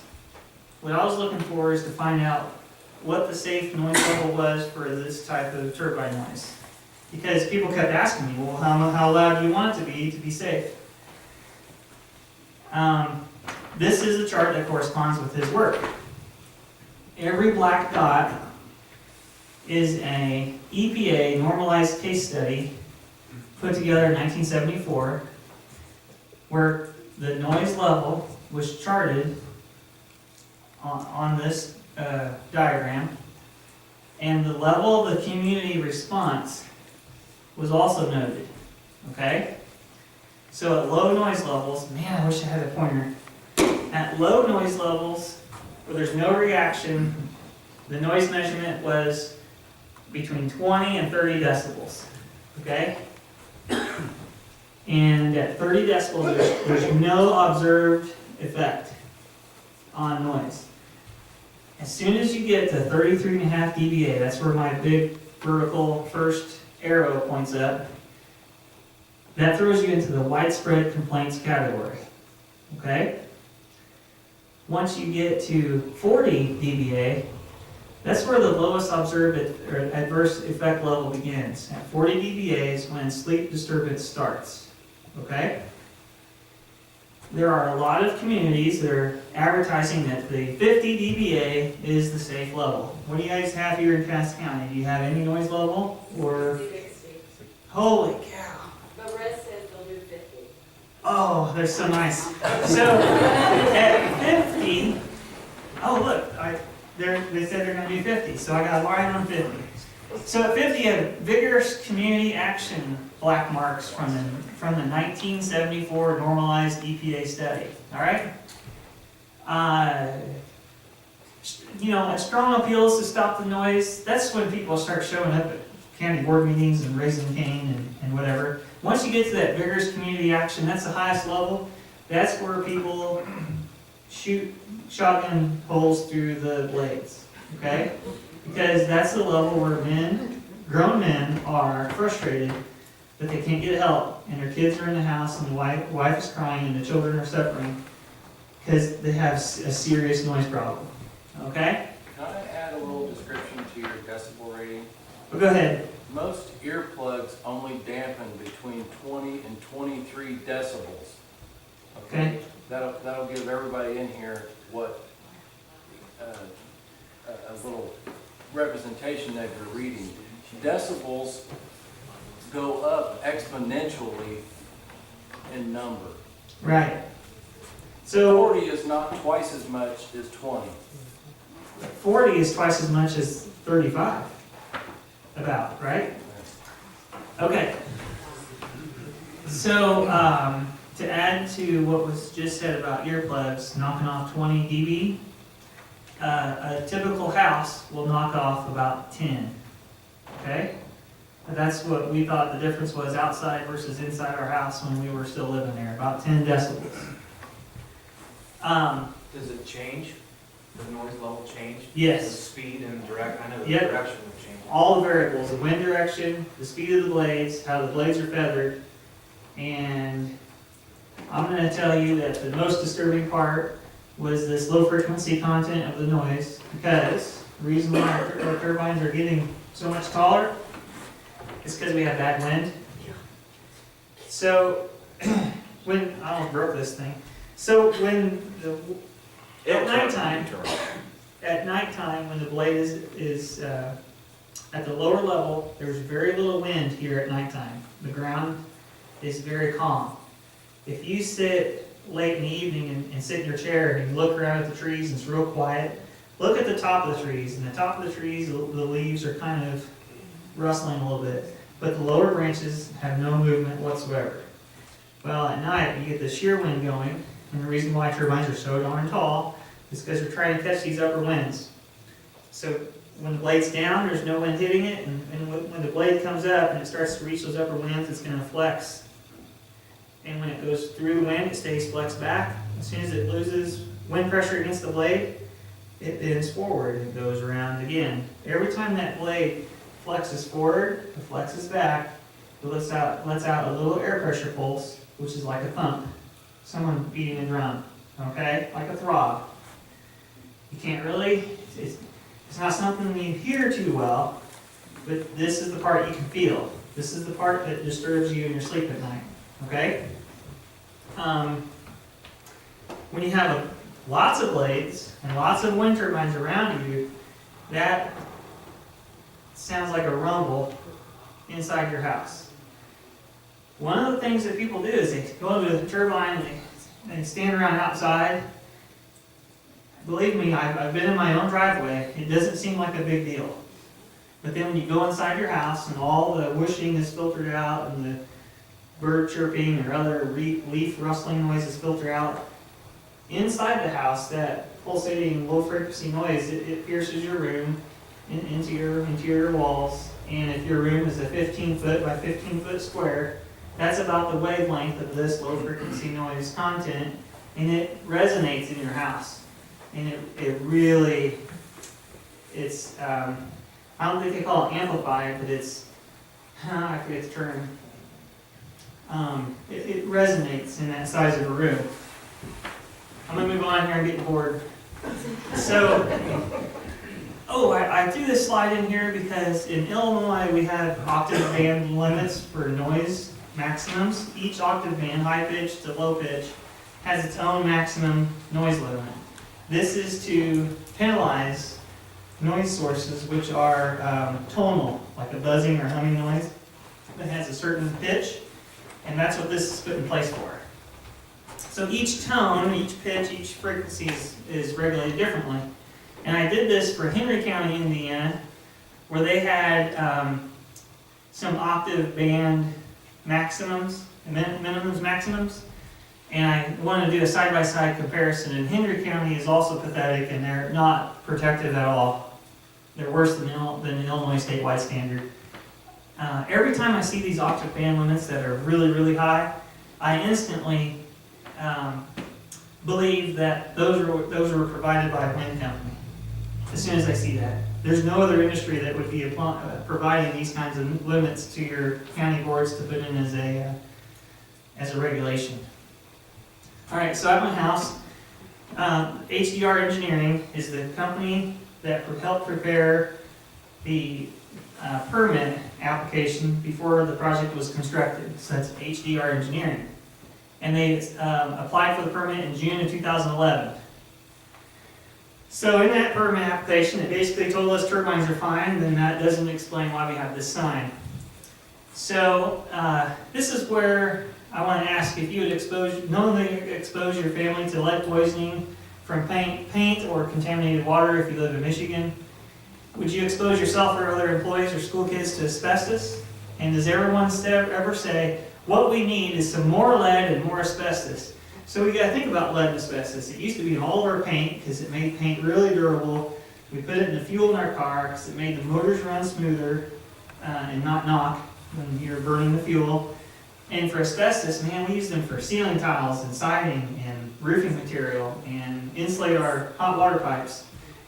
And they were great products, but we just didn't know they were bad. That's where we are with wind turbines. We think they were great products, but now we know they're bad. So HDR Engineering, this is page 8 out of their report. It says in here, the loudest predicted turbine sound level at a receptor within Vermillion County is 45 dBA. That's compared to the refrigerator with a closed door. I don't live with my refrigerator on my head in my bed at night, but they want to keep throwing that in there. Then they talked about the sound produced is broadband. It's absent of tones as well as impulsive or thumping qualities.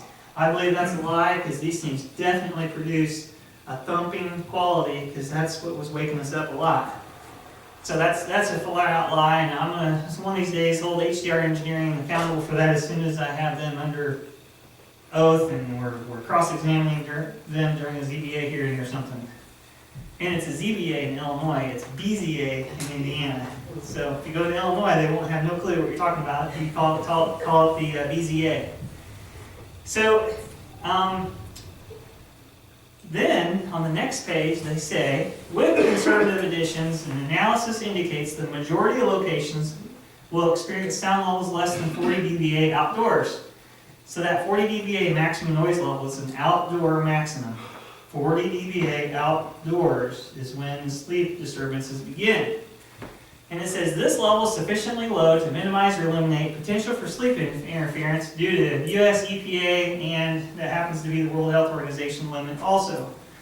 So let's go back. So now they said, hey, the loudest turbine in a house, measured at your house, is 45. And most of them will be below 40. So that's kind of them admitting that some of you guys are going to have sleep problems because it starts at 40. Okay? That's pretty pathetic, I think. All right. So then they wanted to make a proclamation. If anybody's ever heard this, make sure you stop them in their tracks. That says the A-weighted sound level is at or below the ambient environmental noise existing today. If someone tells you you already live in a noisy place, these aren't going to be any noisier than the highway or the train or the microwave or the refrigerator, that That's BS, okay? In the middle of the night, when these things were running, previously, there was no traffic on that road previously. The neighbor was not combining their field all night, every night, all winter. They do it, we talk about farm noise and how when the tractor's in the field next to you, that's about 45 dBA at your house. If you think about it, the tractor is actually in the field next to you, in that one field that whole time for maybe one day. Okay? Happens one day a year he's harvesting, one day a year he's planting, one day a year he's fertilizing usually. What am I missing? Harvest, planting, fertilizer. Let's give him an extra trip. Let's say it's 4 days a year. Now we're turning a 4-day-a-year event into 365 days a year all the time. So if that farmer ran his tractor in his field next to you every day, all the time, I think you'd have troubles, okay? All right, so then they did a sound study next to my house. They're trying to prove that they're underneath the Illinois Pollution Control Board maximum noise limits. The work was done by this guy named Michael Hankard. When he first arrived at my property in August 2013, he said that, "I don't envy you one bit." To me, that meant I had problems, it's been impossible for me to fix it, and this sound accusation was here to deliver the bad news, that I was screwed. This Jeep and Blazer, Mike Blazer, he's the principal of that company. He came to my county board after the second wind turbine broke blades in my county. He said that the turbine blades are designed to fall straight down. Okay? Yeah, that's why we have this, right? Eventually. So they're designed to fall straight down. So these must all malfunction because they're not doing as designed they're supposed to be designed to do. So let's look at this Blazer. This is for the Henry County folks, if any of you guys are knowing friends in Henry County. So in Henry County, they have a company called Calpine. Calpine's lead man is Derek Riemann. Does anybody know that guy? Nobody? No? Have any of you been in Henry County for any of their meetings? Anything like that? This Derek Riemann, he's a treat.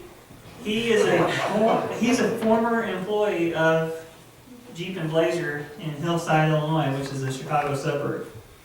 I think, I'm going to predict this, and you guys can bet me $10. I predict that Calpine sells that project to Invenergy.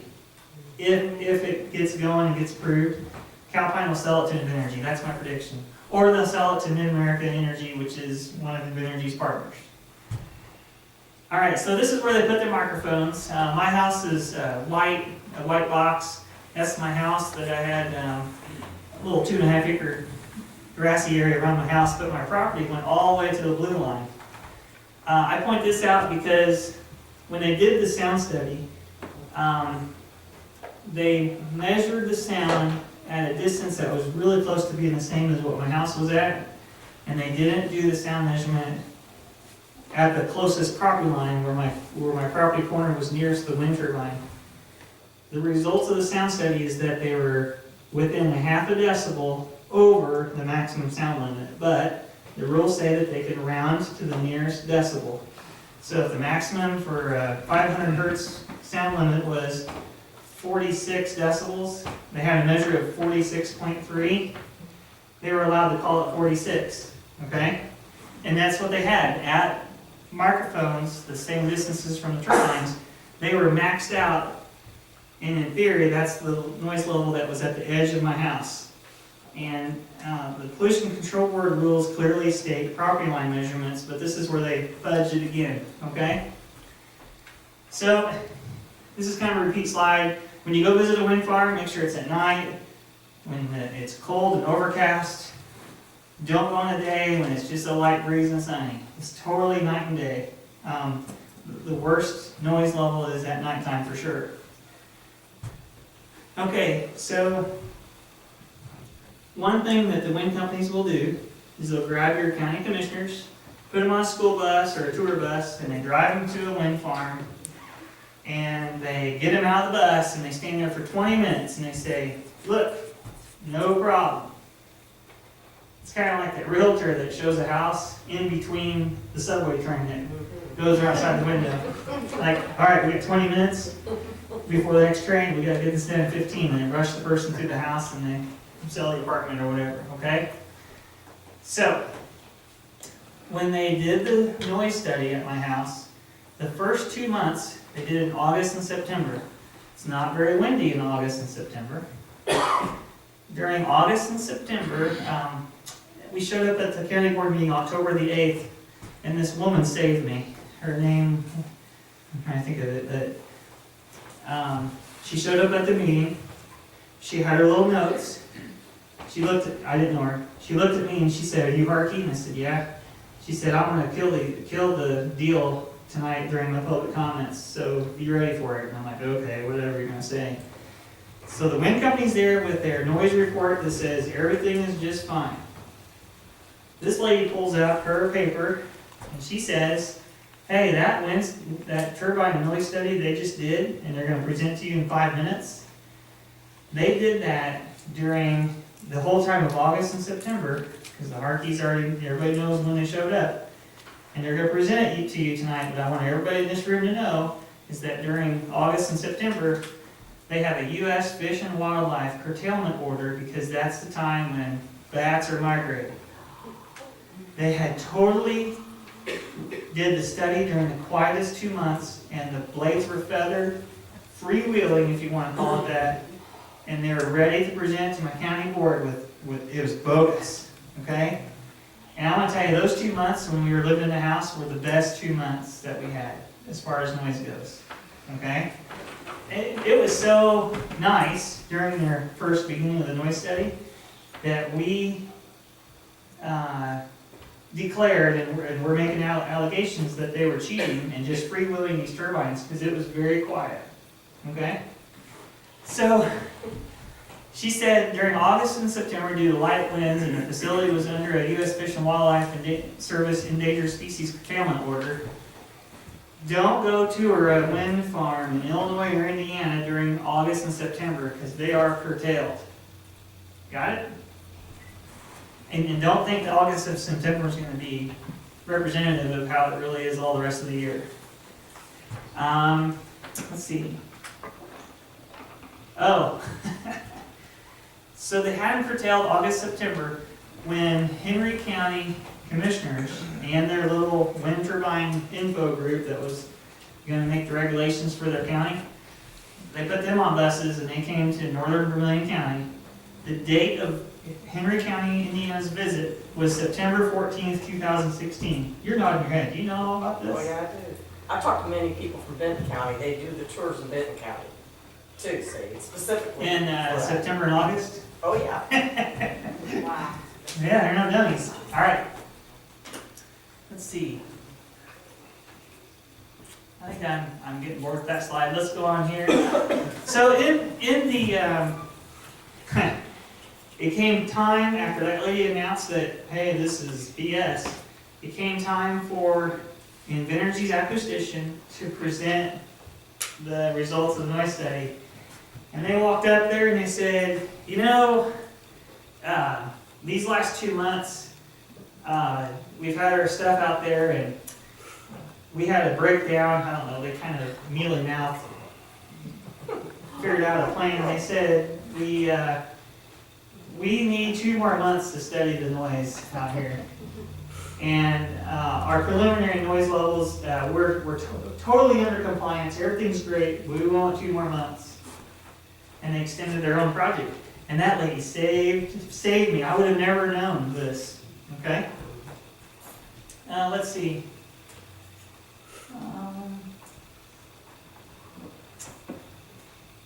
I'm going to move on to Apex. Has anybody ever heard of Apex? Alright, this is really cool. You got to use this against them big time. So here is an Apex letter written to some neighbor. And it says, hello, congratulations, you live within a half mile of the wind turbines. This is for the Flat Rock Wind Project. Okay? Now I'm going to find where it says it. I'm going to read it exactly. This is the entire letter. I zoomed in on this next one. Maybe I have it here. Okay, here we go. Our records indicate that you currently own ground with a house located within 1/2 mile of where a turbine could potentially be sited as part of Flat Rock. Final turbine siting's not determined. We'd like to extend a wind easement, wind farm participation support agreement to you, which provides an annual payment for your participation in this project. You're not gonna have any wind energy facilities constructed on your land, but here's our good neighbor agreement. $500 signing bonus, $1,000 annual payment, 2% increase annually. Okay? You're gonna only receive the annual payment if the turbine is ultimately placed within 1/2 mile of your house. So this is a good neighbor agreement. They're asking the landowner, if you take this, you have to, it's a participation and support agreement. This is, if you sign one of these, you get on the list of, you are a participating landowner. You're on the list as a pro. Here's $500. All right. If you're ill-informed and you think $500 is cool, you might be tempted to sign this. Okay? When I look at this and I see the 1/2 mile distance, that tells me that they want you to give up your rights for everyone within 1/2 mile. That tells me that that noise easement, that they're going to tie you up in chains and they will have you if you're within 1/2 mile. You will not complain about noise or flicker or whatever. So that is a true blue easement across your land. And when I see Apex buying out and giving a good neighbor agreement to everyone within 1/2 mile, that tells me that at a minimum your commissioners need to have a 1/2 mile setback, because that's what Apex is doing. They know it's affecting people within 1/2 mile and they're trying to be safe. Okay, in Vermilion County, Apex came around Hoopson and Rossville, and they're called Hoopson Wind LLC. It's an Apex Clean Energy company from Virginia. And they had everyone sign up within a 1/2 mile. Everyone in the whole project. I think there's 59 turbines. And 3 families did not sign a good neighbor agreement. This is family number 1. Apex Wind purchased their land in May of 2014 before any turbines were built. They bought their house in 1 acre for $100,000. And these people moved because they would not sign a good neighbor agreement. So Apex bought houses within a 1/2 mile that couldn't get signed up. That's, exhibit 1, let's call it. Here's another one. Hoopston Wind, Apex Clean Energy again. And they bought this house. It was about 5 acres. They bought it for $295,000. Okay? When this happened, it happened in May of 2014. We had abandoned our house in December 2013. I was so envious of this guy because that's all I wanted, is to get out and away from being under the burdens of my house that we weren't living in. It's costing us a ton of money to have a place that we couldn't use. And I asked Invenergy to please give me this type of a deal. I just wanted out. And they would not do it. So, if there ever was a good company that builds turbines, that's Apex right there for you, okay? If there's nothing wrong with wind turbines, then why would Apex buy this house? This is a self-defeating answer there right from the wind company. So, let's go back. This property is, they don't have the address on this page, but it's from Jeremiah Irick. They sold it for $295,000 on May 27th. This is a real estate listing where Apex put it on the market, and they put it on the market for, I forget what they put it on the market for, but I circled here. This property is part of a good neighbor agreement, which the Hoopson Wind LLC will give the new owner $2,500 a year. So remember that first letter, it's $1,500 a year? Now it's $2,500 a year, and they own the house. They're selling the house, and to get it sold, give them $2,500 a year. It sold on May 20th, 2015 for $117,500. So here's your price list history, whatever. So May 27 of 14 is $295,000. They listed it 7 months later for $130,000. It came off listing in January, only a month later. And then in May, it finally sold for $117,500. That's about 60% lower than what they bought it for. Okay? It would be really good for the property value guarantee in your ordinance because of this exact thing right here. Okay? Let that sink in. You gotta take a photo of that one if you want. Okay, so Apex, I said it was a good company, but they're not. When they were building their project, they quit paying their bills, and the contractors, one of them was a steel fabricating company that did the rebar and the foundations. They didn't get paid for a long time, and they filed liens. So these are some of the lien. We have to take it to court to get your lien perfected by a judge. A judge will take your claim, look at your paperwork, and decide if it's legitimate, and he's the one that allows you to file your lien when you have big ones like this. So these are the 3 mechanic liens against Hoopson's project in Vermillion County, Illinois, and they total about $2.5 million. You know, there's 3 separate filings, okay? These are the, I can't remember what this is. Yeah, the $2.5 million. This is one page. Oh shoot, this is another company. This is the crane and heavy hauling service. And this one was for Ambassador Steel, Ricetech, and Ambassador Steel. So you have, there's 2 companies here, and that's the third company, the crane and heavy hauling company, all filing about $2.5 million worth of mechanics liens against all the landowners. This is the list of the landowners where the construction non-payment liens got filed against. That's a big list of landowners. If you know somebody that wants to sign up for a wind turbine, and they're thinking, man, this might not be such a good idea. In Livingston County, Illinois, those land lease holders who were going to be stuck with wind turbines after the application was filed to build the project, they went to the county board member and said, hey board members, I made a bad mistake. I was selfish and stupid. I didn't read the fine print. I had no idea I was getting a 500-foot tall turbine because all I've ever seen was a 350-foot tall one. These companies aren't getting paid. They're filing liens. And next year I need an operating loan to get my seed, fertilizer. I want to sell off a chunk to my brother. And now I have this lien on there and I got to clear that up before I can get title insurance to sell it to my brother. Whatever you're doing. So there's problems there. Oh. You go to the bank and say, hey, I need an operating loan. The bank says, cool, that's awesome. Bring in your legal description. We'll check out and see how much money you owe against your land. And they look it up and they're like, holy cow, $2.5 million worth of liens. How do you plan on paying that?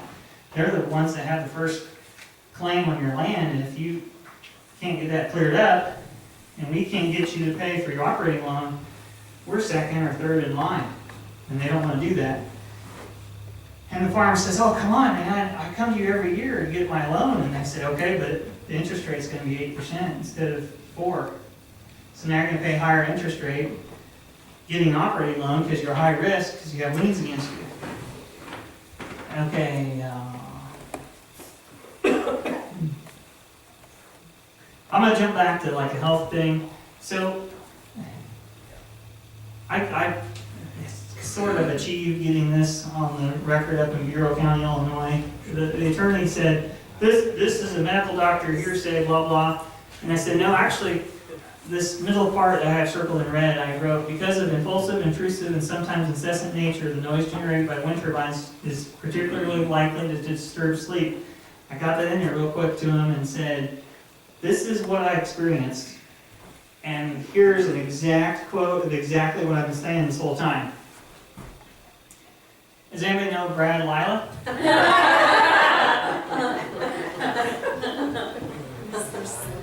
Was that much in Miami County people that just left? from Miami County here. Okay, 7, 8 troopers, that's it. Has Cass County had interactions with Brad Liley yet? Okay. Only in Miami County, we won't come to Casco County. He hasn't come here because he doesn't have to. He's got it in the bag, right? Yeah. All right. Here's what happened with Brad Lila up in Michigan. He told the Huron County Board for the Pheasant Run project, he told them his project should be exempt from the new noise limits and things that are put in place because his project is shovel ready. You know, I'm grandfathered in, I'm shovel ready. So they went ahead and approved his project. Well, that was a lie because he had not filed his FAA permits yet. I understand he learned his lesson there because in this county he filed them like a month ago for every property within a huge radius, right? Like 500 turbines. 436. Yeah. Oh, 436. Proposed property. Did anybody dial down and look at one of the turbines? It's in the very center of a road intersection, like where two roads meet. It's right at the four-way crossing in the middle of the road. And on a creek bed, and on properties where people said, no, no, no. Okay, so he learned his lesson and he like overachieved here, and because he underachieved there. So in Huron County, Michigan, the key to there is Huron County has more wind turbines in just that county than all of the rest of all of the state of Michigan. So Huron County, they are the trophy winners, the most of any in the whole state. So they have 472 turbines in Huron County. And most of the townships in Michigan have now gone to self-zoning, and they put in the most restrictive turbine noise limits and setback limits. Or their setbacks are huge there now. You know, and the reason why is because the best advertisement that's against wind turbines, that turns people away, the best advertisement is more wind turbines. They got them, they experienced them, and now they know they don't want them. At first they thought they were cool, now it's not. Okay? So whenever you see that, it's usually a 1 or 2 and done type of situation. Vermilion County has 2. I don't think they'll get any more. Champaign County has 30 turbines. I don't think they're going to get any more. Iroquois County has 2 wind farms. They now have 3,500 foot setbacks, 10 times rotor diameter, I think. Livingston County has 1.5 wind farms. They have 3,400 foot setbacks now. Lila also claimed that RES was going to have no problem paying property taxes for 88 wind turbines. It got up to the point where they had their project approved, and before they started construction, they had to put down the bond money. RES didn't have the cash, so they sold it to NextEra and DTE. And as soon as NextEra and DTE showed up, paid the bond, built the project, the first tax bill came. First thing they did was appeal all those taxes. So under a false pretense that RES is here for the long run, they sold out, and now it's not their problem because the following up company never paid or agreed to pay the taxes that Brad Lila said was no problem. All right, here's some more. I'm glad I cleaned this up for the church presentation. So, RES also has problems paying contractors. In the Deerfield project with 72 turbines, RES started the construction because they had to probably get it going to get their 100% production tax credit application in there. So they started the construction, put in driveways and dug holes for the foundations. And then they stopped. I imagine they were shopping around for someone to finish because they didn't have the money. So they found, I forgot what company, Algonquin Energy. They took over the project, and the first thing they did was fire all the contractors that had started the project, and they went unpaid. So the project got sold, the guys that built the roads and dug holes got not unpaid, and the contractors all filed liens against the farmers. And therefore, Brad Lila's RES reputation is doing pretty poorly in Michigan now. He's been pretty much chased out of every county in Michigan. Okay, they're gunning for him.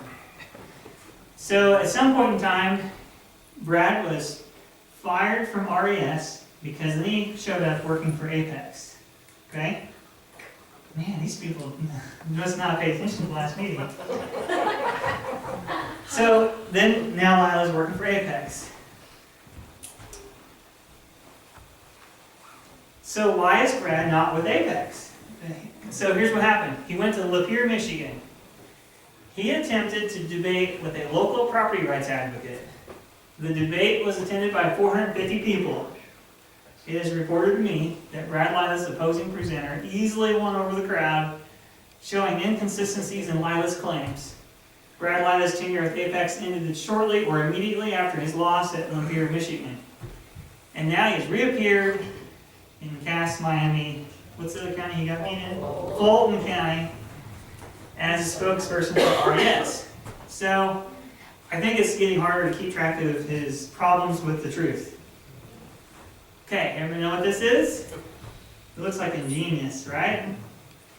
So this is Ingenious. Everybody recognize? I'm from Champaign, Illinois area. So this is our assembly hall, which is now called State Farm Center. And this design is amazing. The thing that keeps this building up is around that ring there's a cable that they pulled real tight, and it actually lifted the buttresses that were on top of some supports. When they took the supports out from underneath of it, that band had lifted that roof up, okay? So if you ever want to tear this down, you cut that outside band and the whole thing will collapse and pancake down, okay? So that's really clever and ingenious. I'm going to read you a letter. This is my daughter's image she drew. She's 7 years old. It looks like it's giving you the finger, but that's a wind turbine. So it says, these are bad. And the bottom corner is cut off. It says, by Sophia Ruth Harkey or something on that front page. Oh, this is the page. By Sophia Ruth Harkey. This is an 8.5 by 11 piece of paper. And then that was the other 8.5 by 11. This happened after a dentist appointment at my office where all I have is red ink marker pen, black, and highlighter. Okay? That's how I can tell it was done in my office. I'm going to read you what she wrote. You may think wind turbines are good, but when you have 50 by your home, you can't sleep in your own room, and you try to sleep, but you just can't because of the wind turbine's engine noise. I had to move into a mobile home because my mom, dad, and brother plus me couldn't sleep. And there's engine noise. So, hey, look, if a little girl who can't spell engine tells you that wind turbines are bad, this is like innocent kids say such, they tell the truth. You know, little kids tell the truth. And, you know, when I think about that photo of my daughter with her headphones on, if you type in Harkey or Ted Harkey or wind turbine noise and sleep, her 5-year-old little tiny girl image with the headphones on pops up. That is on the internet all over worldwide. And when my daughter goes to her first job interview, and she's 20 and out of college, that will still be out there. That image is on the internet all over. This letter is all over. And the person that interviews her will know so much about her and kind of have an upper hand that will know this will be her label. Okay, so we left our house just a few days before Christmas. On Christmas morning, I drove back to my old house. The mobile home is 8 miles away. I drove back here, and it had snowed, and I pulled in at my mailbox, and I looked at my house, and I had never seen my house like this. It was desolate. There was nothing going on. All the snow was there, and it looked perfect. And I realized I had never looked at my house without seeing wheel tracks, 4-wheeler trails, sled marks, a really pathetic snowman or two, no dog tracks through the yard, and I realized that when God made snow, He made it for kids to destroy. That's why we have snow. And here's my house with no one there to do that job.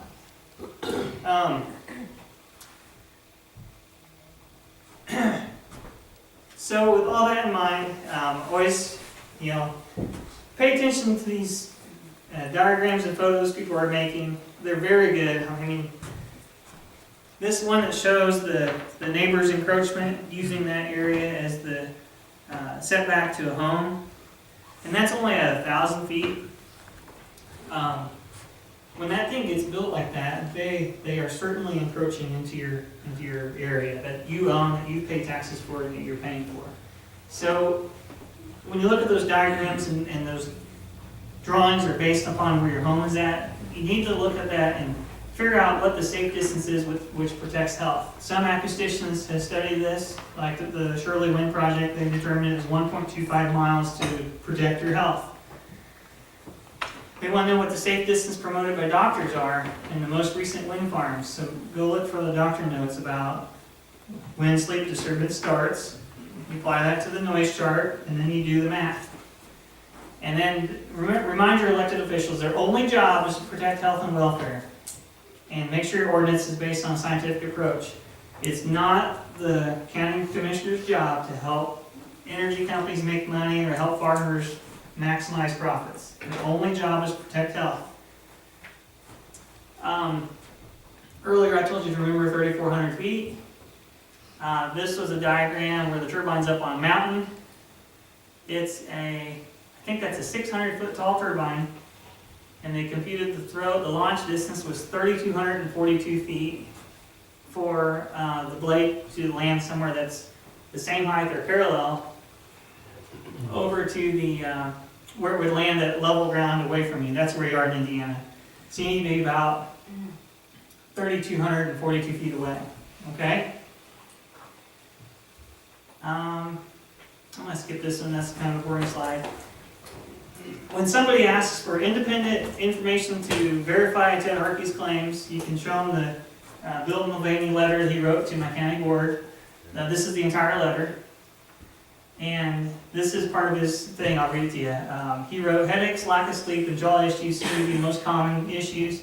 The students complain about not being able to sleep or getting full night's sleep due to sound issues. I was not fully aware of impact turbines have in my school districts. It's never a good thing when children have health issues or family have to leave their homes to get away from turbines. The revenue generated is a blessing to our schools, but the unintended consequences are real. So, this is the same school superintendent that gets interviewed by newspapers, and they said, hey, turbines, did they do good for your school? And they say, oh man, they gave us millions. But we had some problems. The newspaper comes out and says, oh man, the wind turbines gave us millions. Period. I get half the story, okay? What was I going to say about this? I can't remember. So everybody saw my kids when they were really little. This is them getting on the school bus a year ago. Probably a year and a half ago, probably. And this is a different house. This is the house we moved to now. So here's the photo of Sophia at Christmas 2012. That's when she was 5 years old.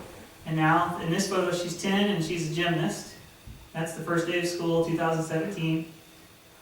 This is my son. He was 8 years old, Christmas 2012. And now he's going on 20. He's 13, but now he's going on 20. Okay, I'm going to tell you what this kid told me one time. So imagine he was about, 11 years old. We still lived in a double-wide mobile home. We went to Oakwood, Illinois, McDonald's.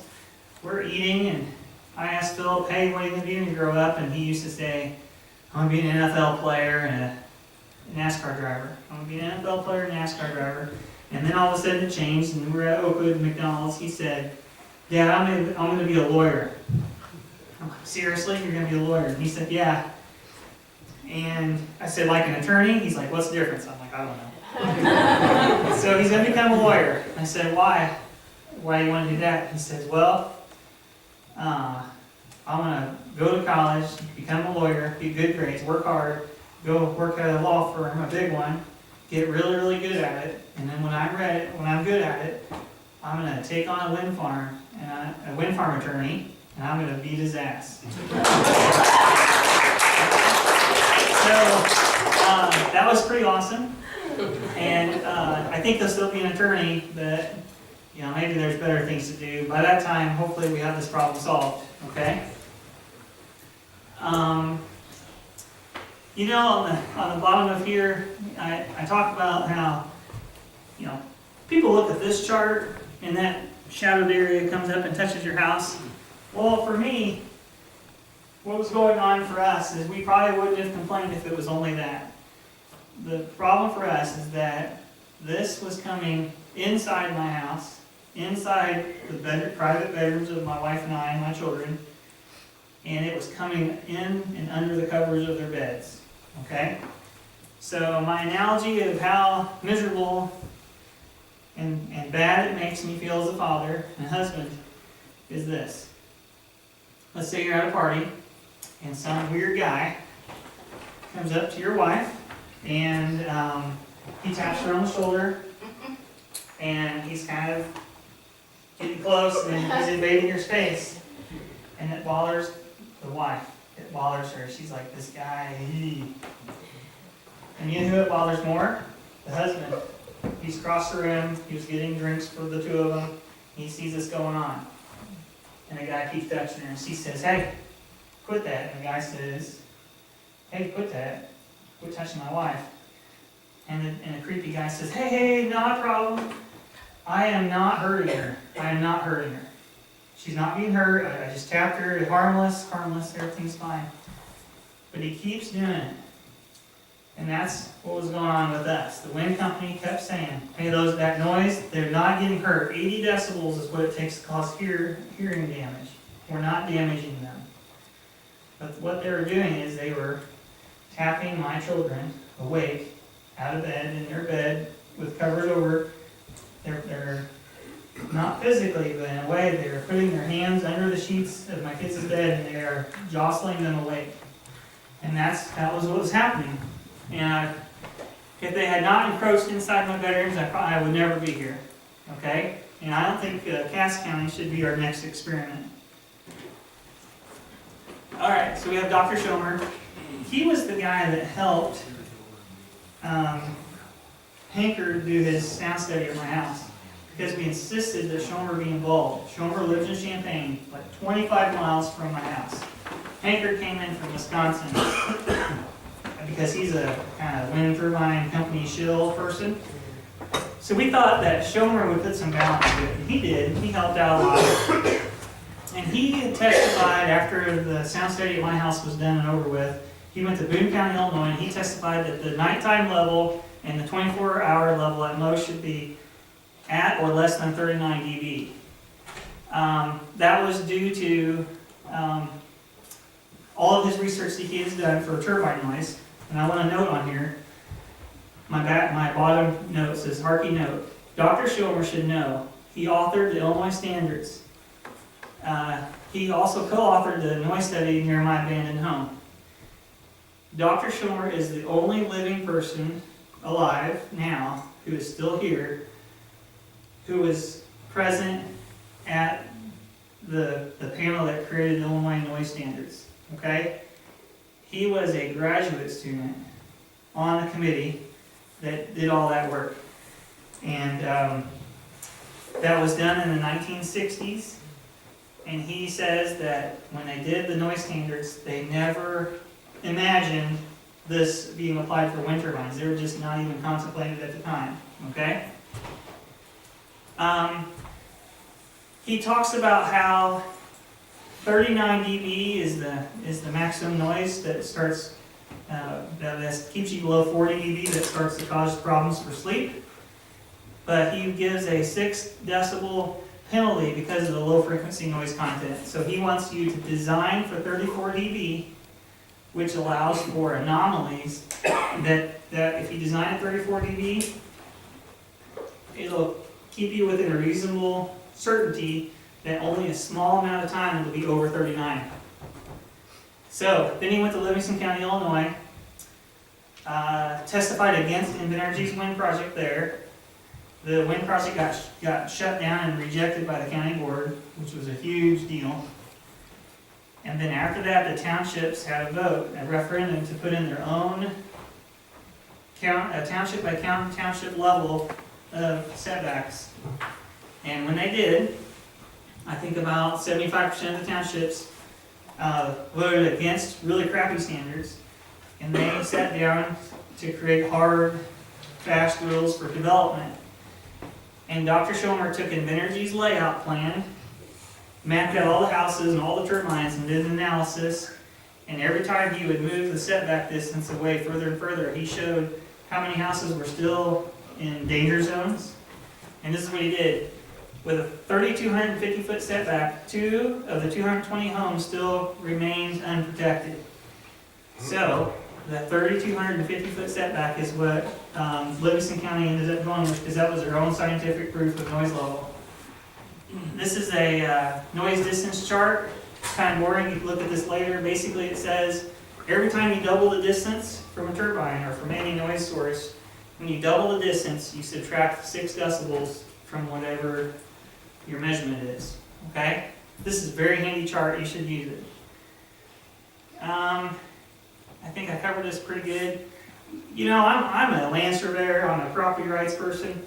I think anybody can do whatever they want on their land. I am totally cool with that. Totally. They can use all of their land if they want. The trouble is, with wind turbines, it crossed my property line, which I might be a little forgiving about, but when it came inside my bedrooms of my houses, of my home, that's when I think that they trespassed into my private area. Okay, I don't care about that. So, when I went to Miami County, today I was running so late, I had no chance to take photos of the area that they're going to build wind turbines. And this is in the RAS project, this house. And I drove through, if anybody recognizes it here, I can tell you this is pretty near, what's the name of that school I was at? It's close to Macy. This is close to Macy, Illinois. All right, so I wrote, whoops, Macy, Indiana, thank you. So I thought, well, is this house worth saving? Should the family be allowed to sleep here? So to me, I think 3,250 feet away, it sounds good that the family will still sleep. Then I looked at this one. This one was really similar to mine, it has the same siding and stuff. How much of this home's value should be donated to RES because of the inadequate setbacks? So people think of nice big houses as contributing to the tax base, and those are worth saving. Here's a house, and this one kind of